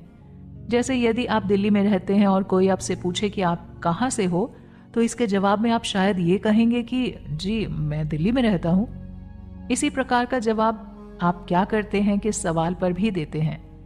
अब हम आपको बताते हैं कि हमारी अगली तकनीक, यदि आपको सामने वाले व्यक्ति को वास्तव में प्रभावित करना है, तो आपको इन दोनों ही सवालों के जवाबों को बदलने की सख्त आवश्यकता है। अब आप सोच रहे होंगे कि मेरे शहर का नाम पूछे जाने पर मैं भला और अतिरिक्त क्या जवाब सोच सकता हूं? तो परेशान मत होइए, क्योंकि हम आपको बताएंगे इन सवालों के ऐसे जवाब जो वाकई में बेहद दिलचस्प होंगे। इसके लिए सबसे पहले तो आपको अपने शहर या कस्बे के बारे में थोड़ी जानकारी इकट्ठी करनी होगी। जैसे आपका शहर किन चीजों के लिए मशहूर है, या आपके शहर में कौन कौन सी घूमने लायक जगहें हैं, या आपके शहर की क्या क्या विशेषताएं हैं। अब जब भी कोई आपसे पूछे कि आप कहाँ से हैं, तो अपने शहर का नाम बताने के साथ साथ आप उस शहर के बारे में कुछ और अतिरिक्त बातें भी जोड़ दीजिए। ये बातें क्या होंगी? ये इस बात पर निर्भर करता है कि सामने वाले व्यक्ति की किस क्षेत्र में रुचि है। मान लीजिए अगर कोई प्रकृति प्रेमी आपके बारे में पूछता है, तो उसे जवाब देते समय आपको अपने शहर के प्राकृतिक सौंदर्य को दर्शाने वाली विशेषताओं को उजागर करना है। उदाहरण के लिए मान लीजिए आप वॉशिंगटन में रहते हैं। अब यदि आपसे कोई पूछता है कि आप कहाँ से हैं, तो जवाब में आप बोलेंगे कि मैं वॉशिंगटन का रहने वाला हूँ, वो शहर जिसकी योजना भी उसी व्यक्ति ने बनाई थी जिसने फ्रांस की राजधानी पेरिस की बनाई थी। अब बात आती है जब आपसे कोई पूछता है कि आप क्या करते हैं। इस सवाल का जवाब हम अक्सर हमारे व्यवसाय या नौकरी के बारे में बताकर देते हैं। जैसे कि यदि कोई डॉक्टर है तो वो यही बताता है कि मैं एक डॉक्टर के तौर पर काम करता हूं। मगर यदि आप अपनी पहचान इस तरह से लोगों को बताएंगे तो जल्द ही उनकी रुचि आपसे खत्म हो जाएगी। इसी तरह आपको यहाँ पर भी वैसी ही तकनीक का इस्तेमाल करना है जो आपने आप कहाँ से हो पूछने पर की थी। यहीं से सामने आती है हमारी अगली तकनीक, जो ये कहती है कि जब भी आपसे कोई ये पूछे कि आप क्या करते हैं, तो इसका जवाब सीधे सीधे देने के बजाय आप इसमें अपने कार्य के बारे में कुछ दिलचस्प बातों को जोड़ दीजिए। इससे ऐसा होगा कि सामने वाले व्यक्ति को उन बातों से आपके बारे में और रुचि पैदा होगी। इसके साथ ही वो आपसे बात करने के लिए उत्सुक रहेंगे, लेकिन इसका मतलब ये भी नहीं कि आप उसे अपने काम के बारे में साधारण बातें बताएं। जैसे कि आप एक डॉक्टर हैं, तो सामने वाले व्यक्ति को ये ना बताएं कि डॉक्टर का काम क्या होता है, बल्कि उसे अपने काम के कुछ ऐसे किस्से बताएं जो आपको लगता है कि ज्यादातर लोगों ने नहीं सुने होंगे। अपनी पहचान कराने के इन तरीकों का इस्तेमाल आप ना केवल अपनी पहचान कराने के दौरान करें, बल्कि जब कभी आप किसी और की पहचान अपने किसी मित्र से करवाएं, तब उनकी पहचान भी इन्हीं 2 तकनीकों के आधार पर करवाएं। मान लीजिए कि आपका एक चित्रकार दोस्त है जिसे आपको अपने दूसरे दोस्त से मिलवाना है जो कि एक गायक है। जब आप उन दोनों को मिलवाएंगे तब आप उन दोनों को एक दूसरे का नाम बताने के साथ साथ वो कहाँ रहते हैं और उनके काम के विषय में कुछ दिलचस्प बातें भी बताएंगे। हालांकि इस तकनीक का असर आप पर नहीं दिखेगा, लेकिन इससे इन दोनों व्यक्तियों की नजर में आपकी छवि एक सभ्य व्यक्ति के तौर पर निकल कर आएगी। यही होगी हमारी 17वीं तकनीक, जिसके अनुसार आपको कभी भी किसी भी व्यक्ति की पहचान केवल उसका नाम बताकर नहीं करवानी चाहिए। इसमें आपको कुछ विशेष और दिलचस्प बातें भी जोड़नी चाहिए ताकि उन दोनों व्यक्तियों को आगे बात करने में सुविधा हो और दोनों ही व्यक्ति आपके इस व्यवहार से प्रभावित भी हो जाएं। कैसे एक रूखी बातचीत में फूकें जान। रूल नंबर 18, 19 और 20। कई बार आपके साथ ऐसा हुआ होगा कि आप एक समूह में बैठे हों और तब अचानक से सब लोग शांत हो गए हों, जैसे किसी के पास कुछ भी कहने के लिए नहीं हो। जब एक समूह में होते हैं तब तो इस स्थिति से निकलने के कई सारे तरीके हैं, लेकिन यदि आप अकेले किसी व्यक्ति से मिलने गए हैं और उस वक्त ऐसी परिस्थिति पैदा होती है तो वो आप दोनों को ही असहज कर देती है। यहीं से आती है हमारी 18वीं तकनीक कि कैसे आप एक रूखी बातचीत में नई जान फूंक सकते हैं। इस तकनीक में आपको ऐसा करना है कि आपको सामने वाले व्यक्ति की सभी बातों और शब्दों को एकदम ध्यान से सुनना है। इसके बाद यदि कोई विषय आपकी जान पहचान का हो तब आप अपनी तरफ से भी उस विषय से जुड़ा अनुभव साझा कर सकते हैं। फिर भी मान लीजिए कि आपको उस विषय के बारे में कुछ भी नहीं पता, तब आप सामने वाले व्यक्ति से उस विषय के बारे में पूछें। इस तरह आप एक रुकी हुई बातचीत में नई जान फूंक सकते हैं। उदाहरण के तौर पर मान लीजिए कि यदि कोई आपसे कहता है कि उन्हें आइस हॉकी बेहद पसंद है। अब यदि आपको भी आइस हॉकी पसंद है तो आप उनके साथ अपने अनुभव साझा कर सकते हैं, लेकिन यदि आपको आइस हॉकी के बारे में ज्यादा जानकारी नहीं है तब आप उनसे आइस हॉकी के बारे में सवाल पूछकर बातचीत को आगे बढ़ा सकते हैं। अब सवाल ये पैदा होता है कि इस बातचीत को जारी कैसे रखा जाए। तो इसके लिए हमारी अगली तकनीक आपके काम आएगी, जो ये कहती है कि जब भी आप किसी व्यक्ति से बात करें तो ऐसा सोचें कि कोई काल्पनिक स्पॉटलाइट आपके ऊपर है, और जब आप बोल रहे होंगे तब ये सोचिएगा कि ये स्पॉटलाइट आपके चेहरे पर है, और जब आपके सामने वाला व्यक्ति बोल रहा होगा तब सोचिए कि ये स्पॉटलाइट उसके चेहरे पर है। यदि स्पॉटलाइट आपके चेहरे पर अधिक समय तक रहती है तो ये मान कर चलिए कि उसकी रोशनी में सामने वाले व्यक्ति को आपका कहा कोई भी शब्द समझ नहीं आने वाला। इसीलिए आपकी कोशिश ये होनी चाहिए कि ये स्पॉटलाइट आपके चेहरे पर कम रहे और सामने वाले व्यक्ति के चेहरे पर ज्यादा। यहाँ हमारे कहने का ये मतलब है कि जब भी आप किसी से बात करें तो वो बातचीत केवल आपके इर्द गिर्द नहीं घूमनी चाहिए।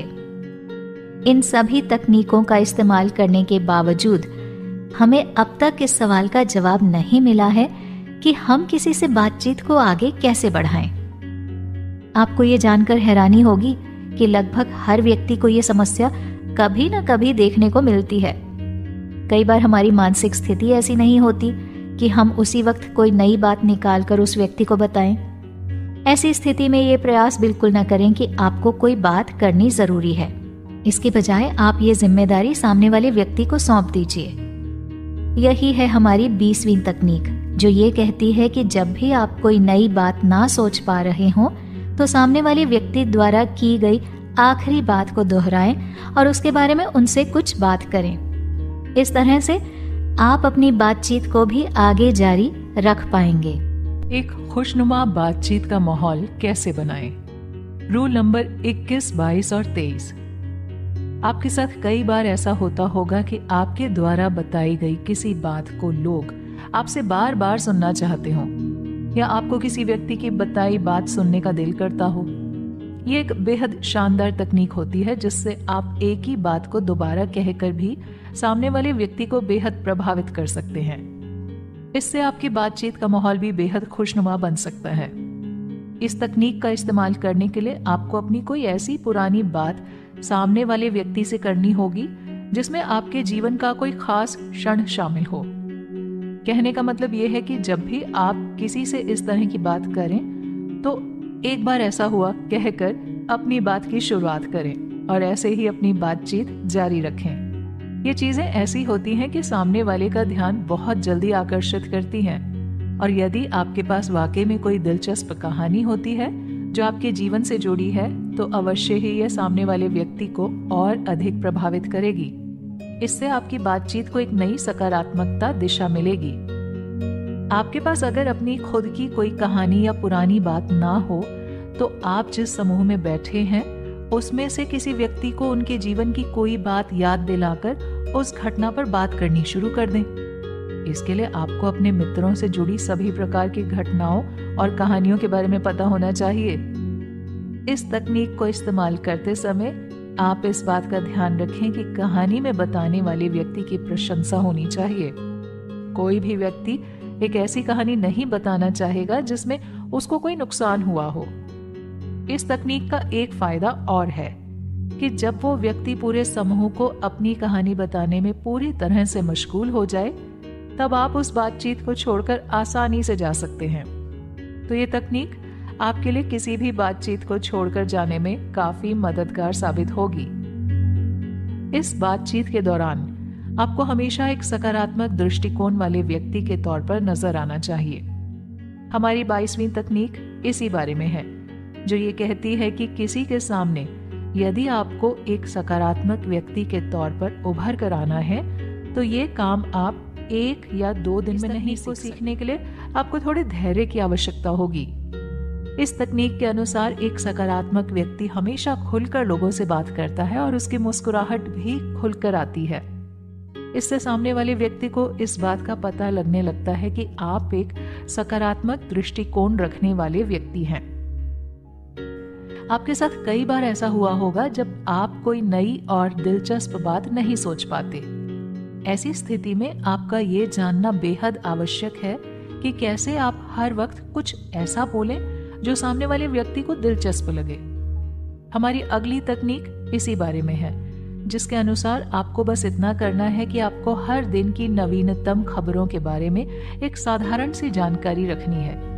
अगर आप ऐसा कुछ नहीं सोच पा रहे हैं जो आपको लगता है कि सामने वाले को पसंद आएगा, तो आप उस दिन की खबर और समाचार को अपनी बात का मुद्दा बना सकते हैं। अक्सर लोग इसी तरह की चर्चाओं में शामिल होना पसंद करते हैं। एक वीआईपी की तरह कैसे बात करें? रूल नंबर 23, 24, 25 और 26। आप लोगों ने एक शब्द जरूर सुना होगा, वीआईपी। जब भी आप ये शब्द सुनते हैं तो आपके दिमाग में एक विचार जरूर आता होगा कि शायद ये व्यक्ति एक बहुत ही ताकतवर पद पर बैठा होगा, या फिर इस व्यक्ति के पास बहुत सारा पैसा होगा। वीआईपी का अर्थ होता है वेरी इंपॉर्टेंट पर्सन, यानी कि एक ऐसा व्यक्ति जिसकी महत्वता बहुत अधिक है। मगर महत्वता और ओहदा केवल पैसों से आता है, ऐसा तो किसी ने नहीं कहा। हालांकि हम अक्सर ऐसा देखते हैं कि जो व्यक्ति ऊंचे ओहदे पर बैठे होते हैं वो काफी महत्वपूर्ण भूमिका निभाते हैं और उनके पास पैसे भी अच्छे खासे होते हैं। इसीलिए हम सोचते हैं कि वीआईपी व्यक्ति कोई ऊंचे पद पर बैठा एक पैसे वाला इंसान होगा। मगर असल में वीआईपी व्यक्ति कौन होता है, ये हम आपको बताते हैं। वीआईपी व्यक्ति कोई भी हो सकता है। इन वीआईपी व्यक्तियों की एक खास बात होती है कि उनके बोलने का अंदाज ऐसा होता है कि सामने वाले को ये लगता है कि उनकी महत्वता बहुत अधिक है। हमारी अगली तकनीक कुछ इसी प्रकार की होगी, जिससे आप ये जान सकते हैं कि कैसे आप भी एक वीआईपी की तरह नजर आ सकते हैं। एक वीआईपी की तरह नजर आने के लिए कुछ चीजें ऐसी भी होती हैं जिनको करने से आपको बचना चाहिए। इन चीजों में सबसे ऊपर आता है किसी से ये पूछना कि वो क्या करते हैं। हम में से ज्यादातर लोग जब किसी नए व्यक्ति से मिलते हैं तो हमारा दूसरा या तीसरा सवाल उसके कार्य के बारे में होता है। आपको ये जानकर हैरानी होगी, लेकिन जब भी हमसे कोई हमारी नौकरी के बारे में पूछता है तो हम अक्सर अपने जवाब को लेकर थोड़ा संकोच महसूस करते हैं, क्योंकि हर किसी की नौकरी एक बड़े बैंकर की नहीं होती। इसी कारण हमें यह मानकर चलना चाहिए कि सामने वाला व्यक्ति इस सवाल से असहज हो सकता है। इसीलिए हमें आप क्या करते हैं सवाल को सीधा सीधा पूछने से बचना चाहिए। इससे सामने वाले व्यक्ति को ऐसे लगना चाहिए कि आप उनके साथ बातचीत करना चाहते हैं, वो भी बिना इस बात की परवाह किए कि वो क्या करते हैं। अब यहाँ ये सवाल उठता है कि आप सामने वाले व्यक्ति की नौकरी के बारे में कैसे जान सकते हैं। सामने वाले व्यक्ति के काम के बारे में जानने के लिए आपको उनसे केवल यही पूछना है कि आप अपना अधिकतर समय कैसे बिताते हैं। फिर वो व्यक्ति अपनी सहजता के आधार पर अपने काम के बारे में आपको बताएगा। अब आप ये सोच रहे होंगे कि तब क्या करें जब कोई आपसे पूछे कि आप क्या करते हैं। तो ध्यान रखें कि उस वक्त भी आपको इसी सवाल का सीधा सीधा जवाब नहीं देना है। उस स्थिति में हमारी 25वीं तकनीक आपके काम आएगी।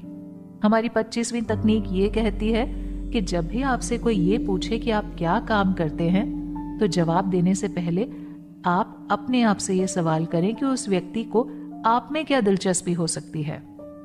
क्या वो आपके साथ व्यापार करना चाहता है? क्या वो आपका दोस्त बनना चाहता है? या क्या वो आपका बॉयफ्रेंड या गर्लफ्रेंड बनना चाहता है? इस आधार पर आप अपना एक छोटा रिज्यूमे हमेशा अपने दिमाग में तैयार रखें और उसके आधार पर ही उन्हें जवाब दें। अगर वो व्यक्ति बस एक साधारण सा व्यक्ति है जो मात्र आपसे जान पहचान करना चाहता है, तो आप हमारी पहले की बताई गई तकनीक का इस्तेमाल एक वीआईपी की तरह बनने के लिए एक चीज और है जो आपके लिए काफी ज्यादा महत्वपूर्ण है। वो चीज है आपके अंदर की स्मार्टनेस। लोग हमें अक्सर हम जितने स्मार्ट होते हैं उतना ही देख पाते हैं, लेकिन एक तकनीक ऐसी भी है जिससे आप जितने स्मार्ट हैं उससे भी अधिक स्मार्ट आप लोगों को दिख सकते हैं। इस तकनीक के अनुसार आप अपनी बोलचाल में इस्तेमाल होने वाले शब्दों को थोड़ा बदलिए। ये एक सोची समझी बात है कि जिस व्यक्ति के पास शब्दों का संग्रह अधिक बड़ा होता है, वो व्यक्ति अक्सर एक बुद्धिमान व्यक्ति के तौर पर देखा जाता है। इसी कारण आप आमतौर पर जो भी शब्द इस्तेमाल करते हैं उन्हें आप दूसरे व अलग शब्दों से बदलने की कोशिश कीजिए। इससे थोड़े ही दिनों में आप इन शब्दों पर भी महारत हासिल कर लेंगे और जब अगली बार आप ये शब्द इस्तेमाल करेंगे तब आप एक बेहद स्मार्ट व्यक्ति के तौर पर उभर कर आएंगे।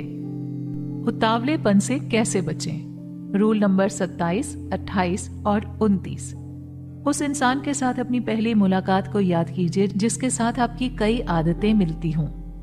जब भी आप ये सुनते हैं कि सामने वाला व्यक्ति भी आपकी तरह ही सोचता है या आपसे मिलती जुलती पसंद रखता है, तो आप उनके साथ खुलकर बात करने के लिए उतावले हो जाते हैं और सामने वाले व्यक्ति को ये बताने लगते हैं कि कैसे आप दोनों बिल्कुल एक जैसे हैं। ये उतावलापन सामने वाले व्यक्ति को ऐसा एहसास दिलाता है कि आप अकेले और बिना कोई दोस्त वाले व्यक्ति हैं। इसीलिए इस बात के पूरे आसार हैं कि वो आप में ज्यादा दिलचस्पी ना ले। इसी कारण हमें ये सीखना जरूरी है कि हम कैसे इस उतावलेपन की आदत को दूर करें। हमारी अगली तकनीक आपको यही सिखाएगी कि आप कैसे अपने उतावलेपन की आदत को दूर कर सकते हैं। जब भी आपको कोई ऐसा व्यक्ति मिले जो आपसे काफी मिलता जुलता हो, तब आप तेजी से किसी भी निष्कर्ष पर ना पहुंचे। अपनी हर आदत को धीरे धीरे उनके सामने लाएं। जितना आप उनको अपनी आदतें बताने के लिए इंतजार करवाएंगे, उतना ही आप एक आत्मविश्वासी व्यक्ति के तौर पर उभर कर आएंगे। इसके बाद आप एक और परिस्थिति के बारे में विचार कीजिए जहां आपको सामने वाले व्यक्ति से सम्मान और प्रेम की आवश्यकता है, जो हम सबको होती है।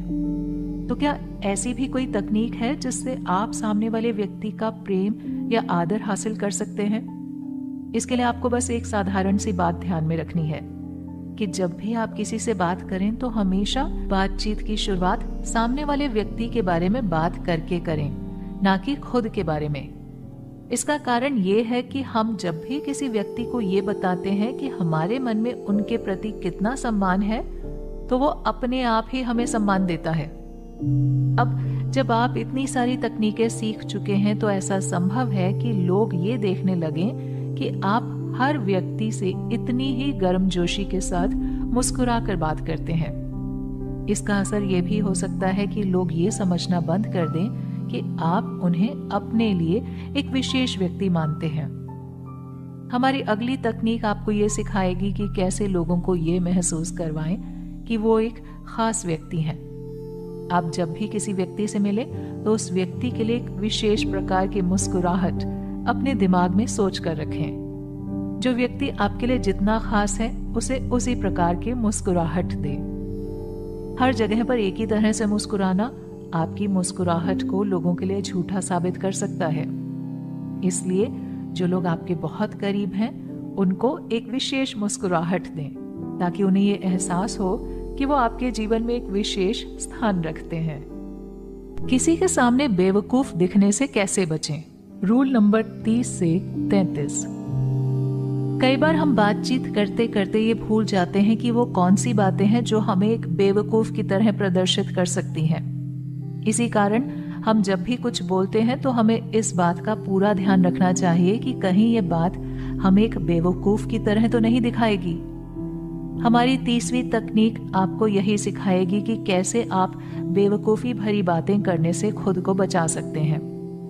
इस तकनीक में बस एक छोटी सी बात है जो आपको ध्यान में रखनी है, और वो ये है कि जब भी आप किसी व्यक्ति से मिलें तो ऐसे वाक्यों का इस्तेमाल ना करें जो बेहद अधिक इस्तेमाल किए जाते हैं।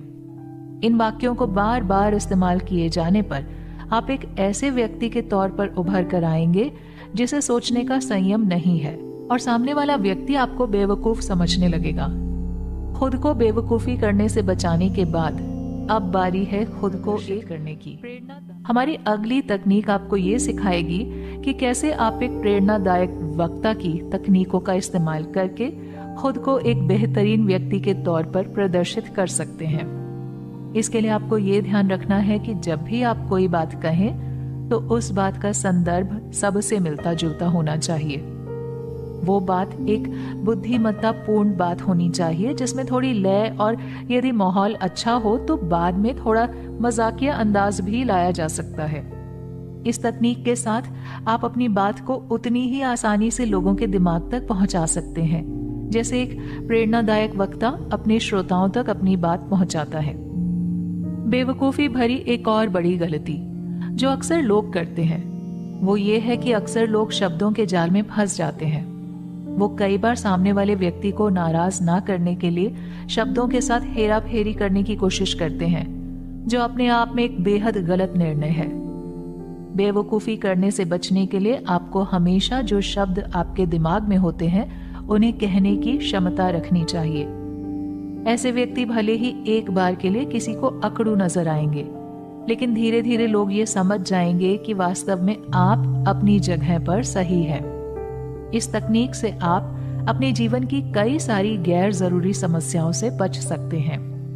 इसके बाद वो बेवकूफी वाली हरकत जो अक्सर थोड़े मजाकिया अंदाज वाले लोग करते हैं।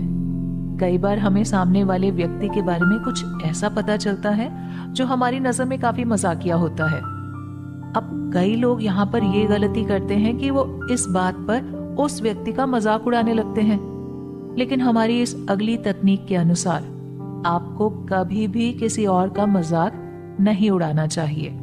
यह आपको बहुत भारी पड़ सकता है। गंभीर परिस्थितियों का सामना कैसे करें? रूल नंबर 34 से 37। ऐसा नहीं हो सकता कि आपकी हर बातचीत एक खुशनुमा बातचीत हो। कई बार ऐसा हो सकता है कि आपको किसी को कोई बुरी खबर भी देनी पड़ जाए। उस वक्त जाने अनजाने में कई बार ऐसा होता है कि हम उस तरह से व्यवहार नहीं करते जैसा सामने वाला व्यक्ति हमसे उम्मीद करता है।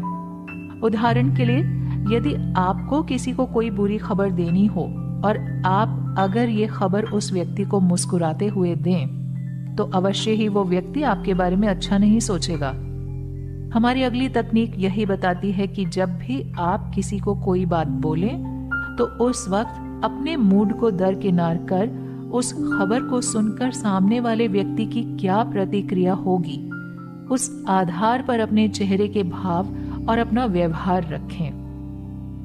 खराब परिस्थिति की सूची में एक ऐसी स्थिति भी है जहां कोई आपको बार बार एक ही प्रकार का सवाल पूछकर परेशान करता है। ये सवाल ऐसा होता है जिसका आप जवाब देना नहीं चाहते। तो क्या कोई ऐसी तकनीक है जिससे आप इन सवालों का जवाब देने से बच सकें? ये एक सामान्य सी तकनीक है जिसका इस्तेमाल करने के लिए आपको बस इतना करना है कि जब भी कोई व्यक्ति आपसे ऐसा सवाल पूछे तो आप उस व्यक्ति को कोई अनिश्चित सा जवाब दें।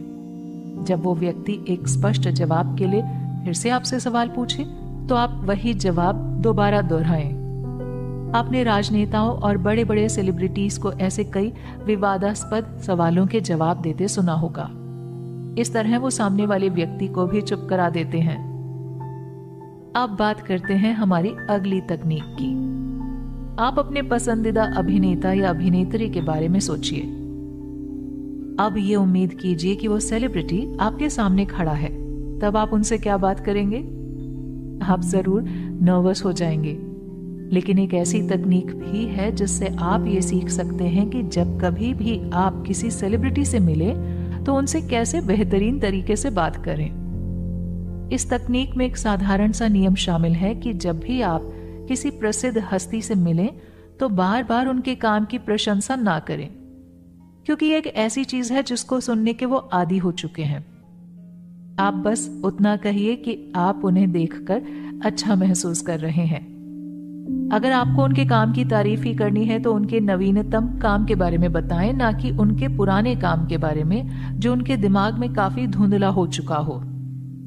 इसके बाद एक और तकनीक है जो केवल एक छोटी सी सलाह है जो आपको हर वक्त याद रखनी है।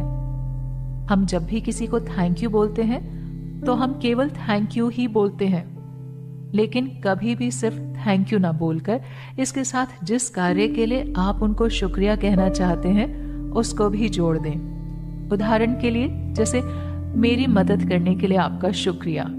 इससे सामने वाले व्यक्ति को ऐसा एहसास होता है कि आप उनकी मदद को स्वीकार कर रहे हैं और उनके वास्तव में शुक्रगुजार हैं। एक मॉडर्न व्यक्ति के तौर पर खुद को कैसे निखारें? रूल नंबर 38 से 42। आपने कई बार ऐसे लोगों को देखा होगा जो हर तरह के लोगों के साथ घुल मिल जाते हैं।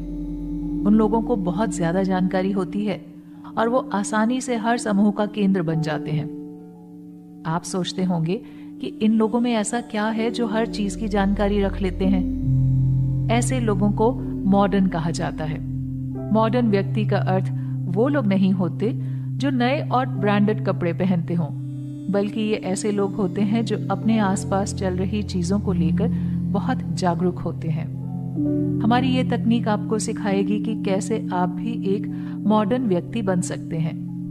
महीने में एक बार आप अपने आप पर गौर कीजिए और कुछ ऐसा कीजिए जो आपने कभी सोचा भी ना हो। उदाहरण के लिए, जैसे किसी नए खेल में हिस्सा लीजिए, किसी नई चीज पर लोगों को भाषण दीजिए, क्योंकि इन्हीं चीजों से मिलने वाला अनुभव आपको एक मॉडर्न व्यक्ति बनाएगा। मॉडर्न व्यक्ति की दूसरी खास बात यह होती है कि उसे कई चीजों की जानकारी होती है। हमें लगता है कि यह जानकारी उन्हें किताबें पढ़कर मिली है, जबकि वास्तविकता ये होती है कि यह जानकारी उन्होंने अपने अनुभवों से हासिल की होती है। इन जानकारियों में सबसे महत्वपूर्ण है अलग अलग प्रकार के व्यवसाय और नौकरियों के बारे में पता होना। इसलिए जब भी कोई व्यक्ति आपको अपनी नई नौकरी के बारे में बताए तो आपको उस बारे में जानकारी हो। इससे ऐसा होगा कि उस व्यक्ति को ये लगेगा कि आप उस क्षेत्र का अनुभव रखते हैं। इससे आपकी उस व्यक्ति से नजदीकियां भी बढ़ जाएंगी।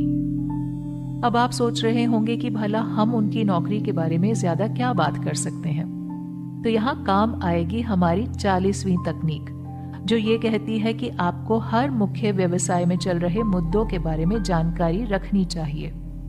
जब भी आपको उस व्यवसाय से जुड़ा कोई व्यक्ति मिले तो उस मुद्दे पर आपको उनसे बात करनी चाहिए। इससे उनको एहसास होगा कि आप उनके काम के बारे में जानकारी रखते हैं और तब आप उनके सामने एक बुद्धिमान व्यक्ति के तौर पर उभर कर आएंगे। एक मॉडर्न व्यक्ति की तरह नजर आने के लिए जो अगली सलाह हम देने जा रहे हैं वो ये है कि आपको सामने वाले की जिंदगी के बारे में थोड़ा बहुत पता होना चाहिए। अगर आप उस व्यक्ति को प्रभावित करना चाहते हैं तो आपको इस बात की जानकारी रखनी चाहिए कि वो अपनी जिंदगी में क्या कर रहे हैं। हमारी अगली तकनीक यही सिखाती है कि आप जिस भी व्यक्ति से मिल रहे हो तो आपको उसके बारे में ये पता होना चाहिए कि वो किस विशेष खेल में रुचि रखते हैं या उनकी किस विशेष विचारधारा में रुचि है। अब आप जब भी उनसे बात करें तो इन चीजों को मुद्दा बनाएं। इससे वो व्यक्ति आपसे बात करने में बेहद दिलचस्पी लेगा। इसके बाद जो सलाह आती है वो मॉडर्न व्यक्ति बनने के लिए हमारी आखिरी सलाह है। हम में से अधिकतर लोग विदेश घूमने की इच्छा रखते हैं। वहीं हम में से कई लोग ऐसे भी हैं जो विदेश जाने की बात से ही घबरा जाते हैं। हम ये सोचते हैं कि उन देशों में जाकर हम कैसे वहां के लोगों से बात कर पाएंगे। हमारी अगली तकनीक आपको यही सिखाएगी कि कैसे विदेश जाकर वहां के लोगों से ऐसी बातचीत कर सकते हैं जिससे कि वो लोग आपसे प्रभावित हो जाएं। आप जब भी विदेश जाएं तो सबसे पहली बात ये पता करें कि उस देश के लोग किस चीज को अच्छा मानते हैं और किसे बुरा। हर देश के अपने अपने रीति रिवाज होते हैं। आप उन रिवाजों के बारे में जानें और देखें कि कौन सी बातें वहां के लोगों को अच्छी लग सकती हैं। वहां के लोग एक दूसरे को शुक्रिया कैसे कहते हैं और गिफ्ट में क्या देते हैं। अगर आप इन चीजों के बारे में जान लेंगे तो उस देश के लोग भी यह जानकर हैरान होंगे कि कैसे एक दूसरे देश से आया व्यक्ति उनकी संस्कृति के बारे में इतना कुछ जानता है। अपने मन की बात कैसे बताएं। रूल नंबर 48 से 51। ऐसा कई बार हुआ होगा जब आप किसी से कोई बात करना चाहते हैं, लेकिन वो बात आप ठीक तरीके से सामने वाले व्यक्ति को समझा नहीं पाते। कई बार ऐसा भी होता होगा जब सामने वाला व्यक्ति आपको गलत समझ बैठे। इस स्थिति में हमारी अगली तकनीक आपको सिखाएगी कि कैसे आप अपने मन की बात सामने वाले व्यक्ति को बता सकते हैं। इस तकनीक का इस्तेमाल करने के लिए आपको सबसे पहले सामने वाले व्यक्ति के हाव भाव देखने होंगे। कुछ लोगों को देखकर चीजें समझने की आदत होती है, तो वहीं कई लोग ऐसे होते हैं जिनको सुनकर चीजें समझने की आदत होती है। इसलिए सबसे पहले आपको ये पता करना है कि जिस व्यक्ति से आप बात कर रहे हैं उस व्यक्ति की चीजों को समझने की प्रक्रिया क्या है, और फिर उसी के अनुसार आप अपनी बातें उनसे कहें। अपने मन की बात बताने के बाद आप सामने वाले व्यक्ति का भरोसा काफी हद तक जीत सकते हैं। लेकिन इसे और प्रभावशाली बनाने के लिए आपको हमारी अगली तकनीक काम आएगी। इसके लिए आपको बस इतना करना है कि जब भी आप किसी व्यक्ति से बात करें तो मैं या तुम जैसे शब्दों की जगह हम या हमारा जैसे शब्दों का इस्तेमाल करें। इससे सामने वाले व्यक्ति को आपके नजदीक होने का आभास होगा। इन दोनों तकनीकों को इस्तेमाल करने के बाद अब बारी आती है हमारी 50वीं तकनीक को आजमाने की। इस तकनीक के इस्तेमाल से आप सामने वाले व्यक्ति के एकदम करीब आ सकते हैं। आपको केवल इतना करना है कि आपको उस व्यक्ति के साथ बिताए अपने किसी खास क्षण को याद करना है। जब भी आप उस व्यक्ति से कुछ वक्त के लिए मिलें तो ये कोशिश कीजिए कि उस व्यक्ति के साथ आप कुछ ऐसा कर पाएं जो आप दोनों के लिए एक अच्छी याद बन जाए। भले ही आप उनके साथ छोटा सा मजाक करें, लेकिन जब अगली बार आप उनसे मिलेंगे तो आप दोनों उन अच्छी यादों को याद करें। इससे वो आपके काफी करीब महसूस करेंगे। अपनी मन की बातें करते वक्त कई बार ऐसा भी हो जाता है कि आपको किसी की तारीफ करनी है, लेकिन ऐसा भी होता है कि आप तारीफ करते हैं लेकिन सामने वाले व्यक्ति को लगता है कि आप शायद उनकी झूठी तारीफ कर रहे हैं। इसीलिए जरूरी हो जाता है कि हम एक तकनीक ऐसी बताएं जिससे कि आप ये सीख सकें कि किसी व्यक्ति की तारीफ कैसे करनी होती है। तो ये काम वास्तव में आप नहीं, उस व्यक्ति का कोई दोस्त करेगा। जिस व्यक्ति की आपको तारीफ करनी है, आप बस उनके किसी दोस्त के सामने उस व्यक्ति की तारीफ कर दीजिए। वो दोस्त अपने ही आप उस व्यक्ति को आपके द्वारा की गई तारीफ के बारे में उन्हें बता देगा। इससे ये होगा कि उस व्यक्ति को आप ऐसे व्यक्ति नहीं लगेंगे जो केवल मुंह पर झूठी तारीफें करते हैं, बल्कि आप ऐसे व्यक्ति के तौर पर उभर कर आएंगे जो लोगों के पीठ पीछे भी उनकी तारीफें ही करते हैं। रूल नंबर 52 से 57। आपने अक्सर ऐसे लोगों को देखा होगा जो हर वक्त बस दूसरों की बुराइयां करने में लगे रहते हैं। हमारी अगली 52वीं तकनीक यही कहती है कि आपको लोगों की बुराइयां नहीं बल्कि हर जगह उनकी तारीफें करनी चाहिए। इससे आप एक सकारात्मक व्यक्ति की तरह नजर आएंगे, जिससे लोगों का आप पर भरोसा भी मजबूत होगा। अच्छी बातें करने वाले व्यक्ति का एक और नियम जो हमारी 53वीं तकनीक भी है, वो ये है कि आपको किसी भी व्यक्ति की तुलनात्मक तारीफ नहीं करनी चाहिए। उदाहरण के लिए, यदि आप किसी लड़की से कहते हैं कि उसका रंग सांवला होने के बावजूद भी वो सुंदर दिखती है, अब यहाँ आपको ऐसा लग रहा होगा कि आपने उस लड़की की तारीफ की है, मगर वास्तव में ये बात लोगों को बेहद बुरी लगने वाली होती है। इसीलिए आपको इस प्रकार की तुलनात्मक तारीफें करने से बचना चाहिए। अब तक हम खुलकर तारीफें करने के बारे में 2 तकनीकें सीख चुके हैं। अब बारी आती है उस तकनीक की जो आपको सिखाएगी कि बातों ही बातों में किसी की तारीफ कैसे कर सकते हैं। इसके लिए आपको सामने वाले व्यक्ति की तारीफ सामान्य तौर पर बातें करते दौरान करनी चाहिए। इससे उस व्यक्ति को आपकी तारीफ समझ में भी आ जाएगी और वो आपसे इस बात के लिए प्रभावित भी हो जाएगा। इन तारीफों के बाद अब बारी आती है किसी व्यक्ति की ऐसी तारीफ करने की जिससे उसका आपसे प्रभावित होना तय है। इसके लिए आपको उस व्यक्ति की खास योग्यता या गुण का पता लगाना है और आप जब भी बात कर रहे हो तो बीच में ही उनकी इस विशेषता को उनके सामने लाएं और उनको इसके लिए प्रोत्साहित करें। ये तरीका आपको एक ही बार में उस व्यक्ति के करीब ले आएगा।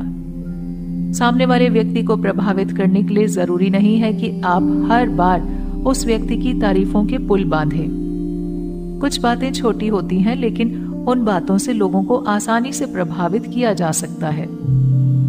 हमारी 56वीं तकनीक आपको यही सिखाएगी कि छोटी छोटी बातों से आप कैसे अपने साथ के लोगों को प्रभावित कर सकते हैं।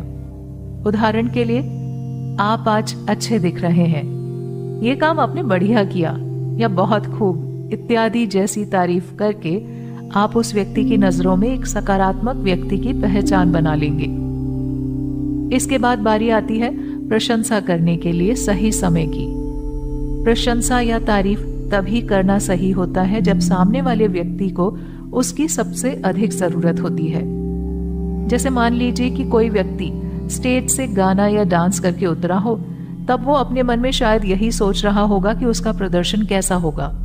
उस वक्त यदि आप उसके पास जाकर ये बोलते हैं कि आपने बेहद उम्दा प्रदर्शन किया है, तो आपके ये शब्द उसके मन में काफी गहरा असर कर सकते हैं। इसी के साथ आपको एक और तकनीक भी इस्तेमाल करनी चाहिए, जो ये है कि तारीफ एक बूमरैंग की तरह होनी चाहिए। यानी कि जब सामने वाला व्यक्ति आपकी तारीफ करता है तो बदले में आप भी उसकी तारीफ में कुछ शब्द कहें। फोन पर बातचीत के नियम। रूल नंबर 58 से 70। हम सबके जीवन में एक ना एक व्यक्ति ऐसा जरूर होता है जिसे हम बेहद पसंद करते हैं और उसके साथ हम अपना जीवन भी व्यतीत करना चाहते हैं। इसके लिए आपको स्वयं के अंदर एक सही साथी की झलक दिखाई देनी चाहिए। एक सही साथी कोई अति विशेष व्यक्ति नहीं होता है, बल्कि वो एक सामान्य व्यक्ति होता है जो बस अपने प्रेमी या प्रेमिका की छोटी छोटी बातों का ख्याल रखता है। इसी स्थिति में आपके काम आएगी हमारी 59वीं तकनीक, जो ये कहती है कि जब भी आपका पार्टनर आपको कोई छोटी सी बात कहे जो उन्हें खुश करती हो, तो उस बात को अपने दिमाग के अंदर रखें और उसे बार बार ना दोहराएं। मगर किसी दिन सही अवसर मिलने पर आप उनसे वही बात कहें और बताएं कि कैसे उस दिन आप उन्हें खुश देखकर बेहद अच्छा महसूस कर रहे थे। जब आपके साथी को ये पता चलेगा कि आप उनके बारे में इतनी छोटी छोटी बातों का भी ख्याल रखते हैं, तो उनकी नजरों में आप एक सही साथी की तरह नजर आएंगे। एक सही साथी की अगली खास बात यह होती है कि वो अपने साथी को हमेशा वक्त देता है। जब आप अपने साथी से दूर होते हैं तो मोबाइल ही एकमात्र साधन होता है जो आप दोनों को करीब लाता है। ऐसे में यह जरूरी हो जाता है कि आप ये जानें कि कैसे हम फोन पर उतने ही उत्साह के साथ बात कर सकते हैं जितनी हम किसी व्यक्ति के सामने होने पर करते हैं। तो हमारी अगली तकनीक आपको यही सिखाएगी कि आप फोन पर अपने साथी के साथ कैसे बेहद उत्साह के साथ बात कर सकते हैं।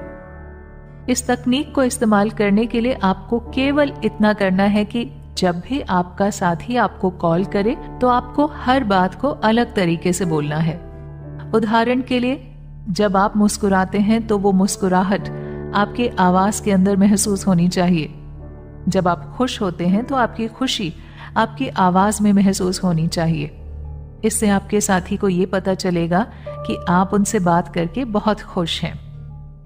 इसी क्रम में आती है हमारी अगली तकनीक।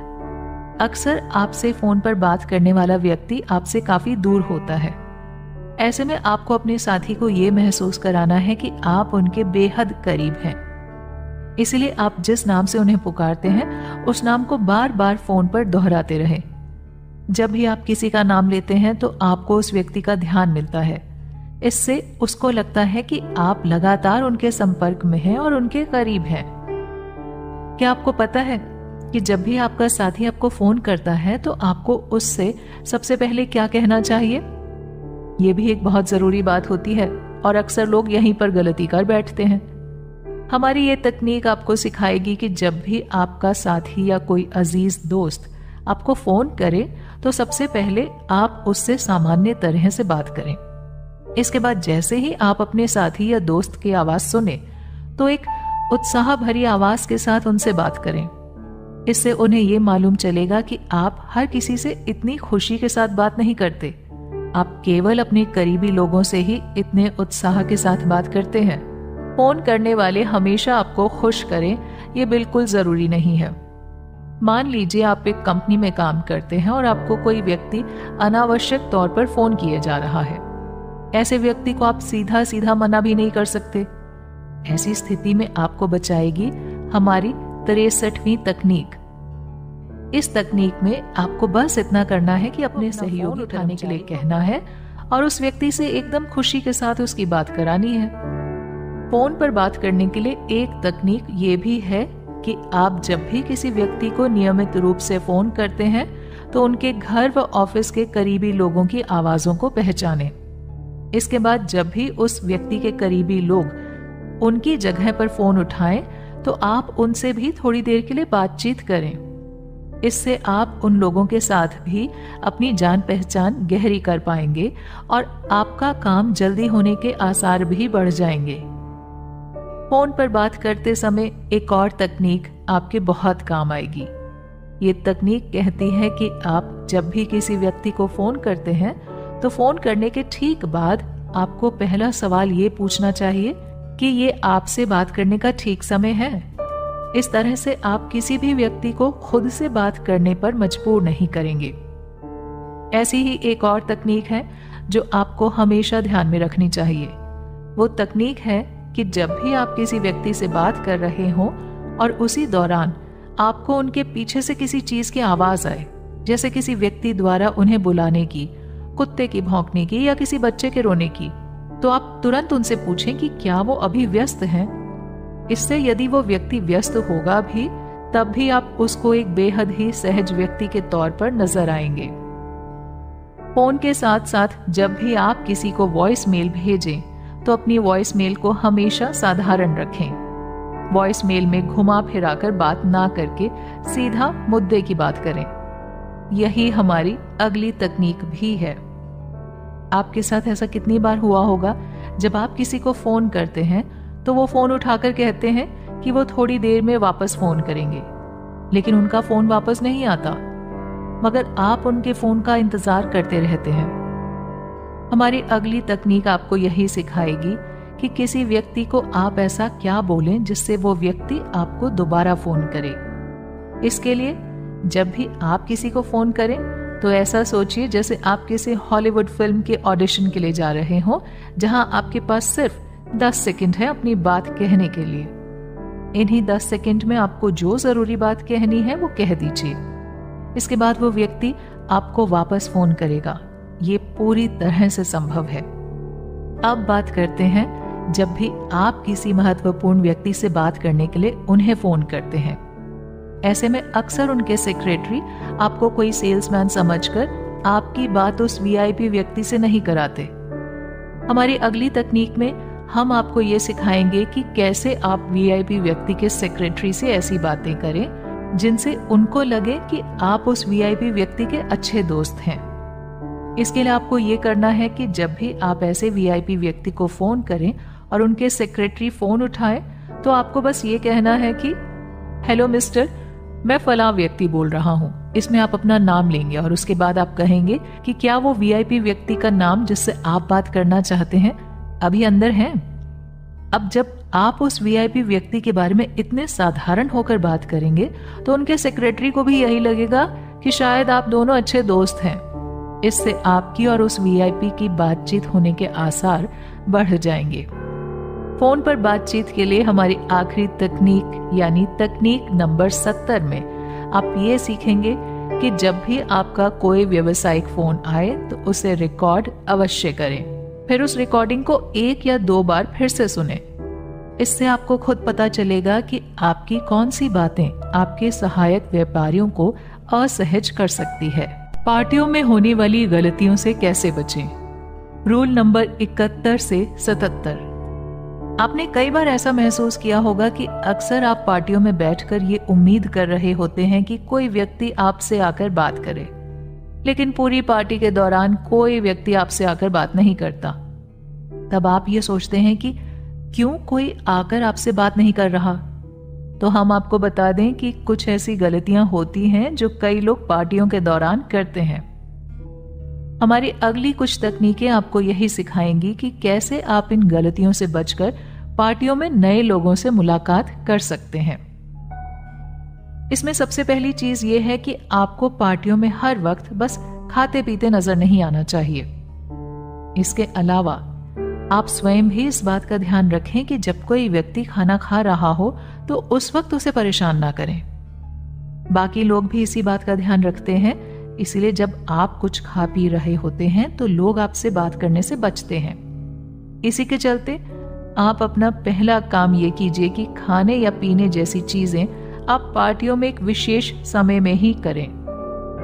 जब आप खाली बैठे होंगे तब ही लोग आपसे बातचीत करने के लिए उत्सुक होंगे, क्योंकि तब उन्हें यह पता होगा कि आप इस वक्त बातचीत करने के लिए उपलब्ध हैं।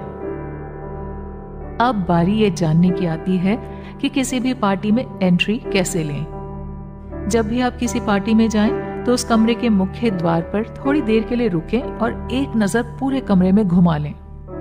इससे आपके दिमाग में वहां के हालात की पूरी जानकारी बैठ जाएगी और बाकी लोग भी आपको तब तक देख पाएंगे।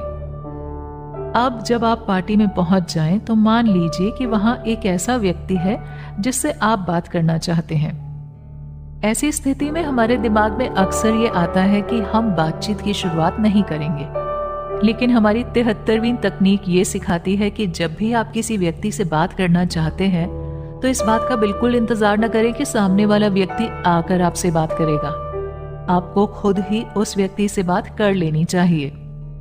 इसके बाद हमारी अगली तकनीक ये कहती है कि पार्टी के दौरान आप खुद की बॉडी मूवमेंट्स ऐसी रखें जिससे लोगों को ऐसा लगे कि आप नए लोगों से बातचीत करना चाहते हैं, ना कि उनसे दूर रहना चाहते हैं। उदाहरण के लिए जैसे आप अपने हाथों को बांध कर ना रखें। इन चीजों का ध्यान रखकर आप नए लोगों को अपनी ओर आकर्षित कर सकते हैं। इसी पार्टी में जब आप उस खास व्यक्ति से मिलें तो सबसे पहले आप उनको एक सुपरस्टार की तरह महसूस कराएं। अब आप सोच रहे होंगे कि ये आप कैसे कर सकते हैं, तो इसके लिए हमारे पास हमारी तकनीक नंबर 75 है। इस तकनीक के अनुसार जब भी सामने वाला व्यक्ति आपसे कुछ बात कर रहा हो तो उसकी छोटी छोटी बात भी आप अपने दिमाग में रखें और जहां भी आपको मौका मिले आप उनकी छोटी से छोटी सफलता पर भी तारीफ करें। इससे वो व्यक्ति आपसे बहुत प्रभावित होगा, क्योंकि आप उनकी मामूली सी सफलता पर भी इतना प्रोत्साहन दे रहे हैं। हमारी 76वीं तकनीक भी कुछ इस प्रकार की है। इसमें भी आपको सामने वाले व्यक्ति की छोटी छोटी बातों को ध्यान में रखना है। अगली बार जब भी आप उनसे मिलें तो बातों ही बातों में उन्हें बताएं कि आपको कैसे उनके बारे में ये छोटी छोटी बातें याद हैं। हमारी अगली तकनीक खास तौर से सेल्स में काम कर रहे लोगों के लिए है। इन लोगों को यदि अपनी सेल्स आगे बढ़ानी है तो उन्हें अपने ग्राहकों की छोटी से छोटी शारीरिक हलचल को भी ध्यान में रखना होगा। हर व्यक्ति अपने अंदर से खास तरह के संकेत देता है जो उस व्यक्ति की शारीरिक हलचल को देखकर समझ में आ सकते हैं। सेल्स में काम कर रहे व्यक्ति को इन शारीरिक हलचलों को महसूस करना आना चाहिए। इसके आधार पर ही वो अपने ग्राहकों को अपना उत्पाद खरीदने के लिए मना सकते हैं। कैसे छोटी छोटी बातों से जीतें दिल। रूल नंबर 78 से 82। एक विजेता या बुद्धिमान व्यक्ति की खास बात यह होती है कि वो कभी भी किसी व्यक्ति को हर छोटी बात के लिए टोकता नहीं है।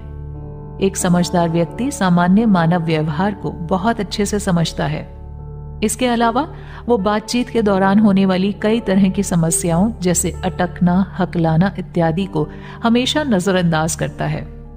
तो अगर आपके साथ वाला व्यक्ति भी ऐसी कोई सामान्य सी गलती करे तो उसकी कभी आलोचना न करें। इसके बाद जो दूसरी चीज हम देखते हैं वो ये है कि कई बार हम बातों ही बातों में किसी और व्यक्ति की बात को बीच में टोक देते हैं। इससे उस व्यक्ति की बात अधूरी रह जाती है। इसीलिए आपको हमेशा यह ध्यान रखना है कि जिस भी व्यक्ति की बात अधूरी रह गई हो, आप उसे अपनी बात पूरी करने का मौका दें। यदि कोई आपकी बात को बीच में काटता है तो इस बात के लिए आपको बुरा महसूस करने की बिल्कुल आवश्यकता नहीं है।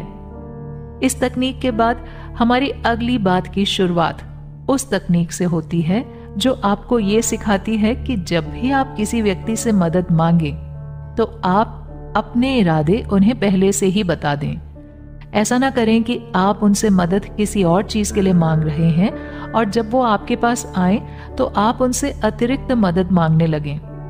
ये एक चालबाज व्यक्ति की निशानी होती है, इसलिए ऐसा करने से बचें। आपके दोस्तों ने कई बार आपको कहीं ऐसा कहा होगा कि वो आपकी उस बात पर मदद करना चाहते हैं। तब आप ये सोचते हैं कि ऐसा करने से शायद आप किसी दूसरे पर निर्भर नजर आएंगे और इसीलिए उन्हें मना कर देते हैं। लेकिन हमारी 81वीं तकनीक के अनुसार जब भी आपका कोई करीबी आपकी मदद करने के लिए अपना हाथ आगे बढ़ाए तो खुले दिल से उसकी मदद को स्वीकार कीजिए और तहे दिल से उन्हें शुक्रिया भी कहिए। आपने दोस्तों के बीच होटल और रेस्टोरेंट के बिल चुकाने को लेकर बहस को अक्सर देखा होगा। जहां कई बार एक ही व्यक्ति बार बार बिल चुकाता है तो वहीं कुछ लोग ऐसे भी होते हैं जो कभी भी बिल नहीं चुकाते।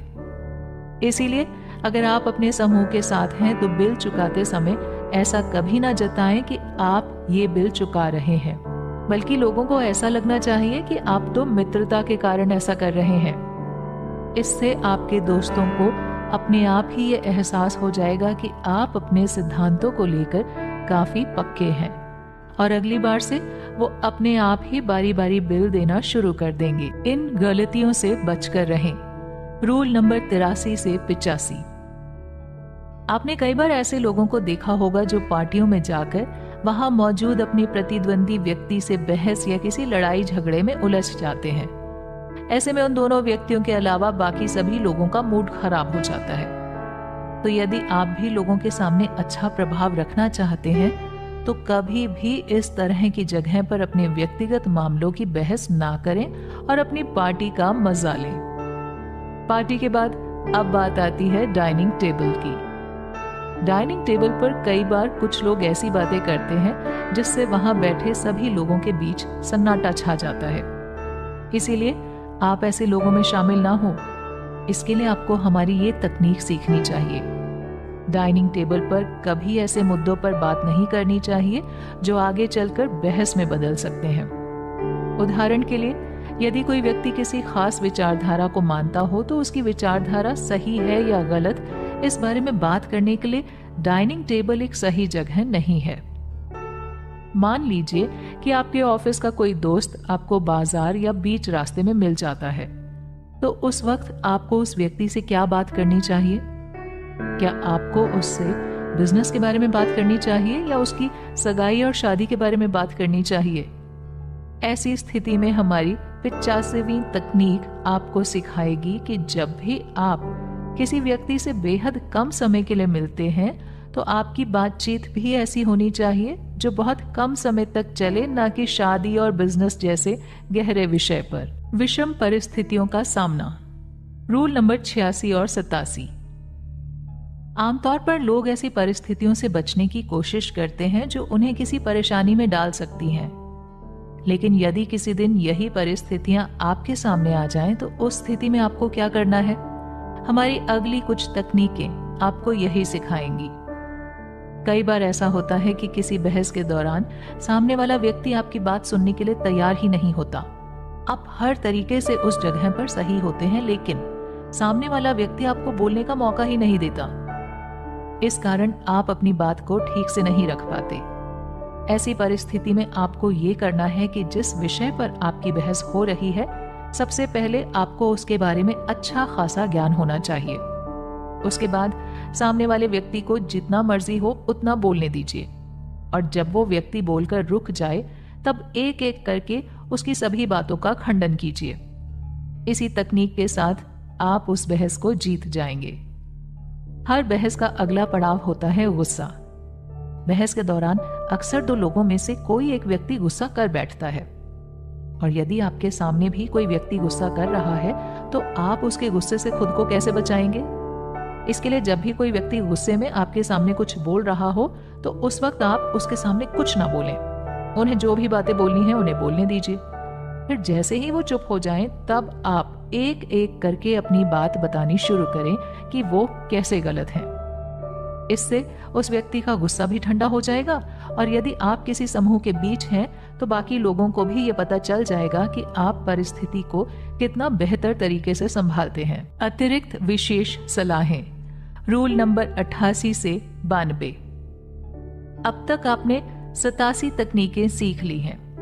ये सभी तकनीकें आपको ऐसा व्यक्ति बना सकती हैं जो हर प्रकार के व्यक्ति पर अपना प्रभाव दिखा सकता है, जिसकी समूह के बीच, पार्टी इत्यादि जगहों पर काफी प्रभावशाली छवि बने।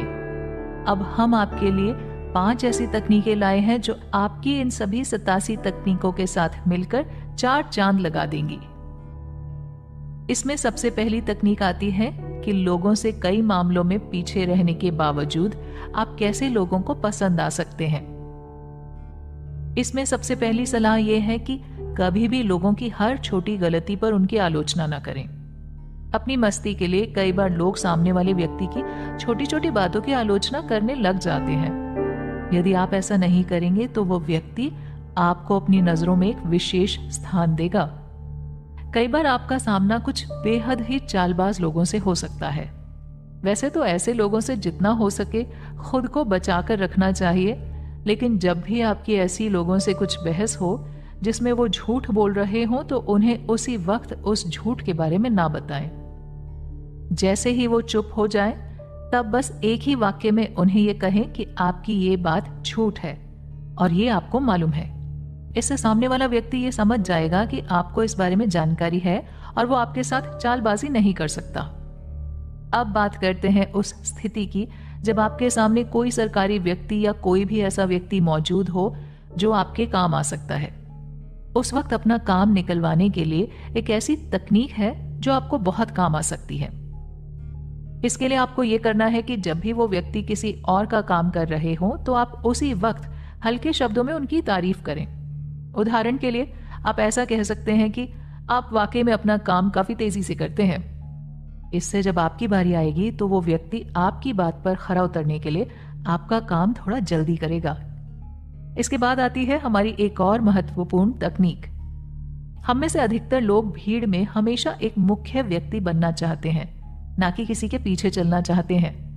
इसके लिए आपको यह ध्यान रखना है कि जब भी आप भीड़ में किसी की बात से सहमत होते हैं तो उस व्यक्ति के लिए सबसे पहले ताली बजाने वाले या उसकी प्रशंसा करने वाले आप होने चाहिए। इस प्रकार जब आप ये कार्य बार बार करेंगे तो लोग आपके विचारों को ध्यान से सुनेंगे और आपके लिए भी तालियां बजाएंगे। हमारी आखिरी और 52वीं तकनीक हमें यह सिखाती है कि कैसे आपका हर कदम आपके फायदे के लिए हो सकता है और आप कैसे खुद को गलत कदम उठाने से बचा सकते हैं।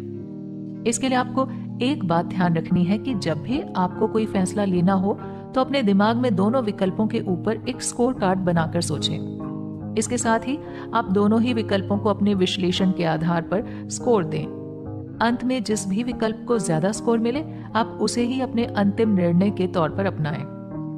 दोस्तों, इसी के साथ हमारी 52वीं तकनीक, जो आपको एक बेहतरीन व्यक्ति बना सकती है, समाप्त होती है। इन तकनीकों को आप धीरे धीरे अपनी आदत के रूप में अपनाएं। ये आदतें ही आपका किरदार बनाएंगी और आपका किरदार ही आपकी किस्मत बनाएगा। यदि ये आदतें आपके किरदार में हैं तो आपकी किस्मत में केवल